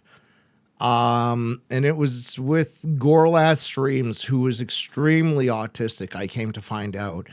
And I got to find out more about what goes on in the life of somebody who's extremely autistic, wherein he was incredibly anxious to even come on this podcast. And he was like 2 hours afterwards still having a panic attack from having been on the podcast. So it completely changed the perspective for me on a little bit of autism, because I always look at autism as a superpower. I'm going to straight up say it. Some people say that's not polite or anything, but when I look at somebody with autism, I always immediately jump to the perspective of they have the superpower of extreme focus and they can do so much. I want an autistic person on almost every team I have, because they're so essential. They're so good at what they do. They focus. They have extreme attention to detail. I love it. I understand that it comes with the curse. It's a double-edged sword, that you lose the social cues, the social interactions, and you can be very fucking awkward. I get it. But the balance is there of you get the superpower with the curse, and I know how to read and respect it. For him, he had a lot more of the curse than the superpower, but it's still something that I gravely respect about him, because he goes into such nerdy detail on a lot of games that I learned so much about because he's so autistic. But I didn't realize that it stops him from getting a job. It stops him from interacting with people. And so I took it and went, okay, how autistic am I? I took a autism test, and I'm not very autistic, I gotta say. I scored a 26 out of like 120 or something, so I'm not very autistic at all. But yeah, that was one thing that really changed my perspective, because I never thought it was that much of a curse, but he was extremely autistic, so it's kind of a pretty big burden. And I would say a lot of people that have mental health issues, that's where I learn a lot more interviewing and talking to them, because I don't have mental health issues. I want to say I'm the mental healthiest person I know. I know I'm not that mentally healthy, but the fact is I don't suffer from all of these disorders and stuff. And so it gives me a different perspective from how much of a challenge. Some people play life on extremely hard difficulty. And I feel like mine's been pretty normal, pretty easy. So it's always been interesting to talk to those kinds of people. Nice. I like that. It's really cool, especially like to be able to put yourself in other people's shoes and see perspectives like that. I think empathy gets lost a lot in today's world. So it's Oh, really for nice to sure. hear that like Easily. you definitely like put yourself there and like you get it, but you don't get it, and by not getting it is you get it, and that's Right. I know that doesn't make sense, but it. It's easier to get it when you talk to somebody who has it. And I would argue it's actually easier to talk to people who have it online because there's that social faux pas of if I was sitting across a table from you and I went, Slapmypenguinn, I hear you're autistic. That's kind of an asshole thing to do. But in a kind of personal but public setting like this, I can be like, oh, okay, so you're extremely autistic. What is that like? Explain it to me a lot more. And it comes off not only not like an asshole, but more of a, like an educational perspective as well. 100%. Yeah, you just want to learn, and I think that there's nothing wrong with that. I think sometimes people take offense to people trying to learn things. As a New Yorker, I word things poorly a lot sometimes, and people take it as I'm being like angry or something. But a lot of times, like I'm just trying to learn, like why do you think like this? Like I may not even agree with you after you explain it, but like I genuinely want to know because I think like just how the psychological workings of somebody works differently than me. Like I never thought of like, okay, cool. I never thought about that But aspect that's before. why I That's a did cool this idea. podcast because you can have that conversation a lot easier and freer. Imagine if you tried to learn that from somebody who has to type behind a keyboard. I would get lazy and frustrated with my keyboard and be like, I'm not going to explain it. I'm done. I'm already done. I don't want to have Yeah. this conversation. But if we have this vocal conversation, it's a lot easier. So I don't know. I really liked it. It was a really good idea, in my opinion. I've done a lot of learning, a lot of perspective gathering from other people, and I really enjoy it. And that's why I love doing this podcast. Even I though not respect very it, many Jeff. people like watching it, I love doing it. Hey man, if you have fun, I think that's more important than anything. Like I tell people who play games with me on weekends when I play multiplayer games, I'm like, listen, I don't care if you're bad at the game or the best at the game. If you're having fun, that's all I care about. Like people who play Night Rain and like, oh, I'm sorry we lost because of me. I'm like, no, it's not because of you. We lost as a team. Did you have fun? And they're always like, yeah, I had a blast. I'm like, that's all that matters. I don't care. Do you want to run it back? And I think that that's something to be said is as long as you're having fun, that's the biggest thing. And people eventually are going to see how much fun you're having with it. And those people that enjoy that fun are going to find it. You know what I mean? And it's So just, I want to chime in on that because that's a really good point and it goes into a great story of my life that I haven't gotten to share on stream very much.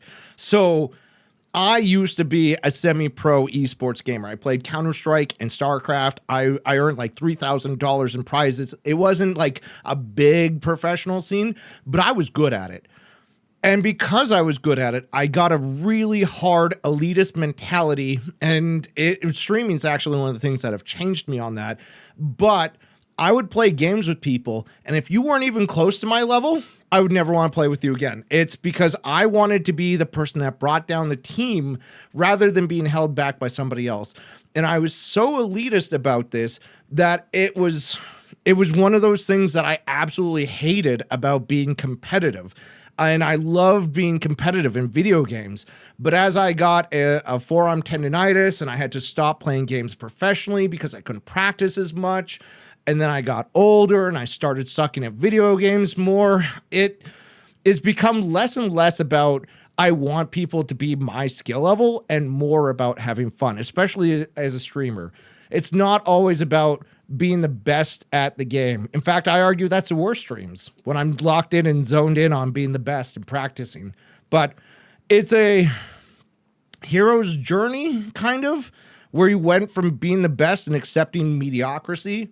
And I think that it's something that people get to over time. As you age, you dull your sword. yeah. And it's sometimes it's good to play with people that aren't as good as you. And I've learned things from people that aren't as good at me as from video games because they may not think the same way I think about doing something. Whether it's the way you dodge a move or whatever it may be. And I'm like, oh, I never thought about it that way because I'm always thinking of the elitist way of like, okay, this is how you play the game. But then their way is actually better. and they don't even realize it because it's just like one simple thing that they did on accident. But then you see it, and then you learn new strats from those people, and then you can kind of teach them. Like I've got a few people I played Night Rain with, and I'm just teaching them how to play. Like, okay, this is where you go. This is where you go to like do this and that Night Rain. This is like the order of operations for the most part on what you want to do. And like showing that, because that's the hardest part, is navigating the map, because it's random every time, and not knowing, okay, well, what's important first. And it's like, well, based on what you're doing, this is what you got to do. And I think that I have a lot of fun doing that. And Juice actually mentioned, he's like, you should make a like YouTube videos about like teaching people to play games. And I'm like, I should.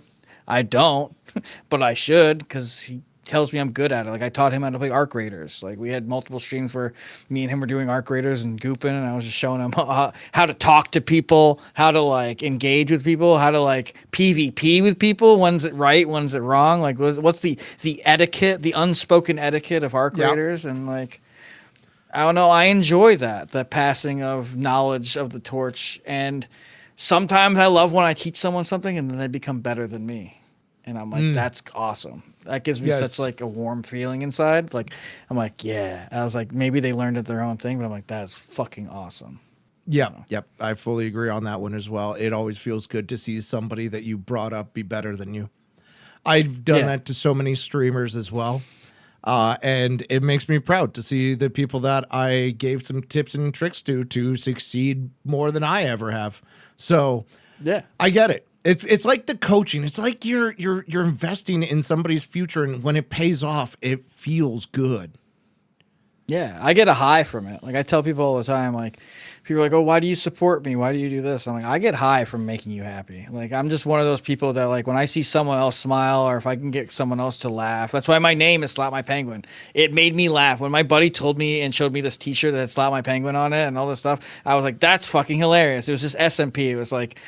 There was a really bad ones. I'm not going to list them all, but one of them was Slapmypenguinn, and we laughed every time we said it. And I was like, dude, that's awesome. And so that's like the inspiration behind my name, is he let me have the name, and I want people to laugh when they see it. I want them to read it and go, Slapmypenguinn, that's ridiculous. So like I love when I raid someone new and they're like, that's a ridiculous name. I love it. And I'm like, that's when I what was it's for. searching you to try and prepare for today, I came across several usernames that had me questioning whether they were you in a different life, like Slapmypenguinn's ass, or no, someone made that because they hate me. That was a hate raid. Actually. Oh, okay, all right.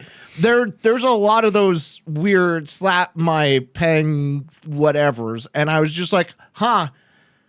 I don't think these are him. Not gonna lie. Nope. So it was really awkward because I went to their pages. I'm like, no, this doesn't seem like him at all. Because I was like, I was at work and I was doing it all by my mobile phone because I can't do it on the work computer. So I was like searching on the phone and it wasn't the best. And that's when I realized it had two N's in Slapmypenguinn. And yeah. Fair enough. Well, I think that's plenty of topics. I mean, we've been talking for quite some time. Usually it only goes 2 hours, but we've almost gone 3 now.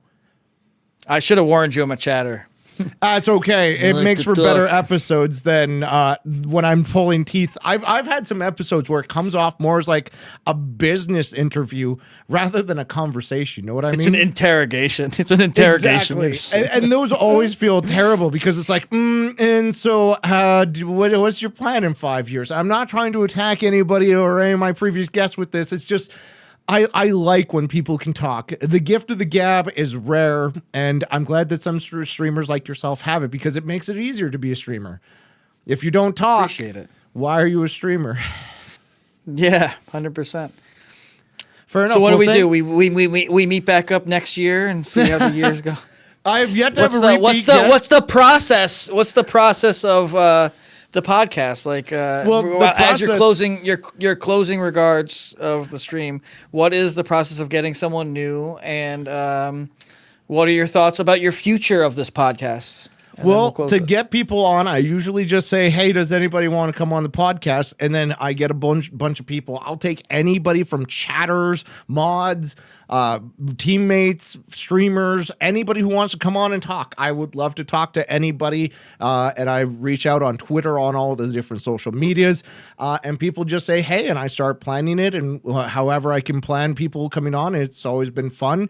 The next steps, obviously, I'll thank you and be a wonderful host and ask you if you have anything coming up and all that. And then I will eventually run through everybody and have repeats. Like, I'm not against having repeats. It's episode 18. I don't want to have repeats really within 18. You're still new. It's still new. Relatively Okay. new, yeah. No, I mean not new, but like it's still fairly new. So let's say this. What about if you don't have any repeat guests in 2 years? I feel like I'll have a repeat guest for sure this year. You know what I mean? And then we use like, well, our year in review. This is what we went over last time. Yeah. What new has happened? I don't know. I really enjoyed this. This is something that I didn't know what it was going to be coming in. I've never done anything like this. So nobody ever does, because I don't come in with a schedule or a plan. I just come in with talk. I literally at work write down on a post note what I want to talk to you about, and then I come in and we shoot the shit for a couple hours. That's typically how it goes. I enjoyed it, man. I'm definitely down to do this again. Or if I could find anyone that's interesting, maybe I'll try to send them your way. By all means, I'll take any and everybody. That said, do you have anything big coming up that you want to shout out? Any cool events, charity events, anything at all? All the big events are done right now. Every July, I do a charity event where I raise money the whole month of July. We do incentives the whole month. I chose July because my dad's birthday. So last year I did. What was the name of it? Shit, dude. Black Sheep makes money for them. It was my first time ever doing it too. Does she do lupus? I don't remember. No. So they raise money. It's a charity that raises money for people that can't afford medical bills. Chad says it's $4. $4. Yeah, $4. Thank you. Okay. Thank you, Minty. $4. So I raise money for them, and the reason being is I've lost all my family members to like medical issues, and we're poor family. Like my dad was disabled my whole life. A lot of it was because like my dad didn't get a liver transplant because he didn't have money. Like if he had money, he would have had a transplant. It's no doubt in my mind that the reason they let him just die in hospice was because he was disabled, and they were like, well, we're not going to give a 54-year-old man a liver when he's just collecting money from the government. I don't know the rules, but anyway, I hate the whole hospital system because of that. I get it. And so I've thought about every year trying to tie it to something close to something. Like recently we had someone in the community, his son just died of brain cancer. So I'm really thinking about doing a brain cancer one this July because it's someone in the community, and the story kind of like really ripped at my heart a lot. And so I was thinking about every year where we'll just pick a charity to raise money based on either someone in the community that's going through something or something that's in my life that's affected me or someone that I know. And so that's the goal every year. And we try to like announce it by May. And then July, we raised the money. This past July, we raised over $500. It was my first time ever doing it. I decided I would have a mullet for a whole year because chat raised money. I was going to say, when I was researching you didn't have a mullet. No, you had a very short buzz cut. Do you want to see my real hair? You want to see my real hair? What? That's a what? Got him.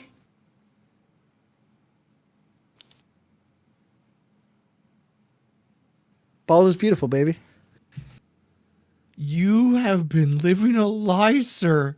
I have not. I thought you had. Chat raised the money. They got what they deserved. A whole year of me wearing the mullet. They got a lie. They got a lie. I thought you grew your hair out or something. Oh, my God. I got. Got him. There's your reveal. And I won't lie to anybody. I've had people come in and be like, hey, is your hair real? And I'm like, no. And I tell them straight up. Like sometimes I'll gaslight them for like a good 5 minutes.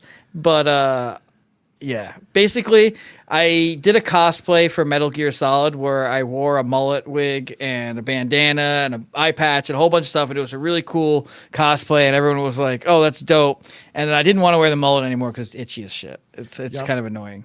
And so chat was like, well, what can we do to make you wear the mullet? And I was like, and I thought about it. And the charity was coming up. And I'm like, I tell you what, if we raise $1,000 over the whole month, I'll wear the mullet for a whole year every stream. And they're like, That's crazy. everyone's like, yeah. And so we only raised 500. So that's only half. But me being the good sport I am, and it was our first time ever raising money, so I had no idea what to even make a goal for the first ever charity event. And I said, you know what, Chad, you guys made enough money. I donated the other $500, and I wore the mullet. Now I'm wearing the mullet. And I it was respect brown, that. and eventually we got the black one because I was like, my hair used to be black. I might as well have a black mullet. And so we're rocking it till July, and then we'll do probably the same thing in July. We'll do like some kind of incentive again. If that's what people want the most, then we'll do something fun, and we'll see if we push for it. And if Never I gotta make wear a this bet itchy against fucking chat. thing again. I've learned so many times they will absolutely win every bet. I had this one where I was doing a charity fundraiser as well, $10,000 to our local children's hospital. We nailed that Hell goal. yeah. I think we had like 12,000 at the end of the year. But Hell at yeah. 10,000, the goal was for me to do a sexy calendar. And so I have it on my shelf. But Nice. they made it, and so I lost it. Every time I've bet chat, they've always won, and I hate that. I will never fish chat for subs or bits or anything like that. But when we're doing a charity event, I will fish my ass off for that charity. Why do you say 'Cause fish? it's for a better life. Everybody online says farm. Why do you go for fish? Are you a fisherman I and like not fishing. a farmer? I like fishing way better than farming. Why? What? You don't live by water, so you wouldn't understand. No, everybody farms. You plant No, they the don't. seeds and you harvest the, you reap what you sow. Nobody just, how do you plant the fish? Teach a man to fish. But how do you plant the fish? You can plant your crops. You don't plant crops or things. So it's called fishing because it's like someone like saying, I'll skip this song for 5 gifted subs. That's fishing. That's farming, because you first had that's to fishing. grow the community. You had to get the viewer. You had to farm. You had to nurture the crop So to what you're harvest saying, it. how do you plant fish? Nice. There's no planting of the fish. There's no starting. Why would you of it. plant? Yeah, it's just they're That's how chatter you do. fish. You farm the community. You take care of them until they grow up large enough to take the bounty. You hear this, Chad? He thinks that you guys are just a bunch of plants. You're just a bunch of seeds. Yes, I've bunch planted of you and seeds. I've nurtured you and I've raised you to the point where now I can eat you. Not like, oh, I just got a fish. Wow. Wow. You want to eat them now? I was just catch and release. You can't I'm do kidding, it. I'm kidding. I feel like once you get the fish, you eat it. Like, I mean, you could just put it back. You could put it back.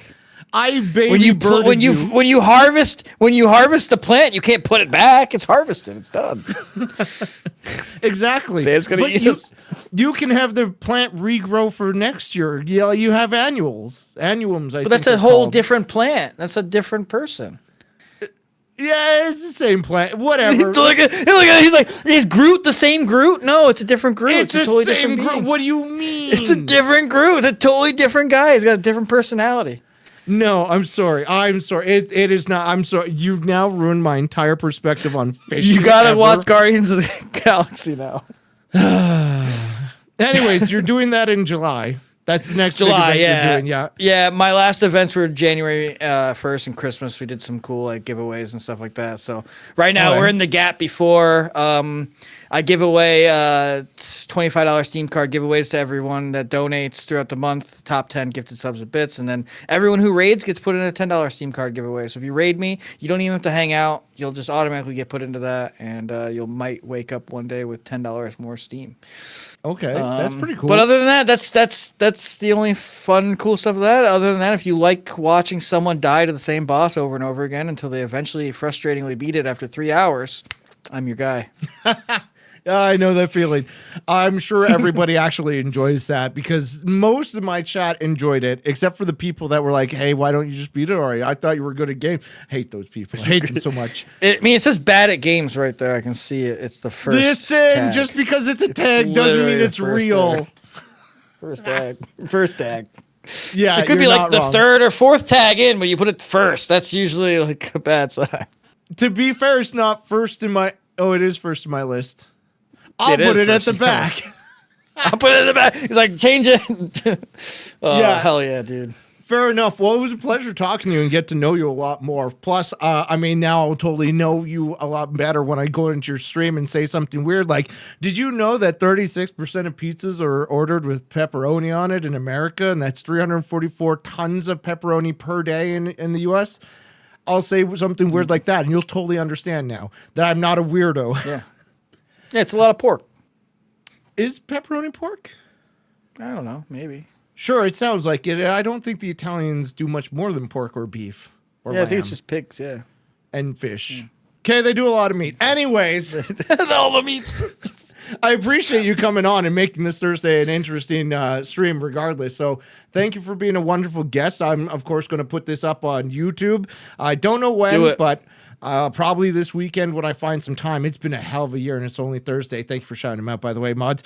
But yeah, this has been Slapmypenguinn, a great dude, great team member, and a great pool boy, as I hear.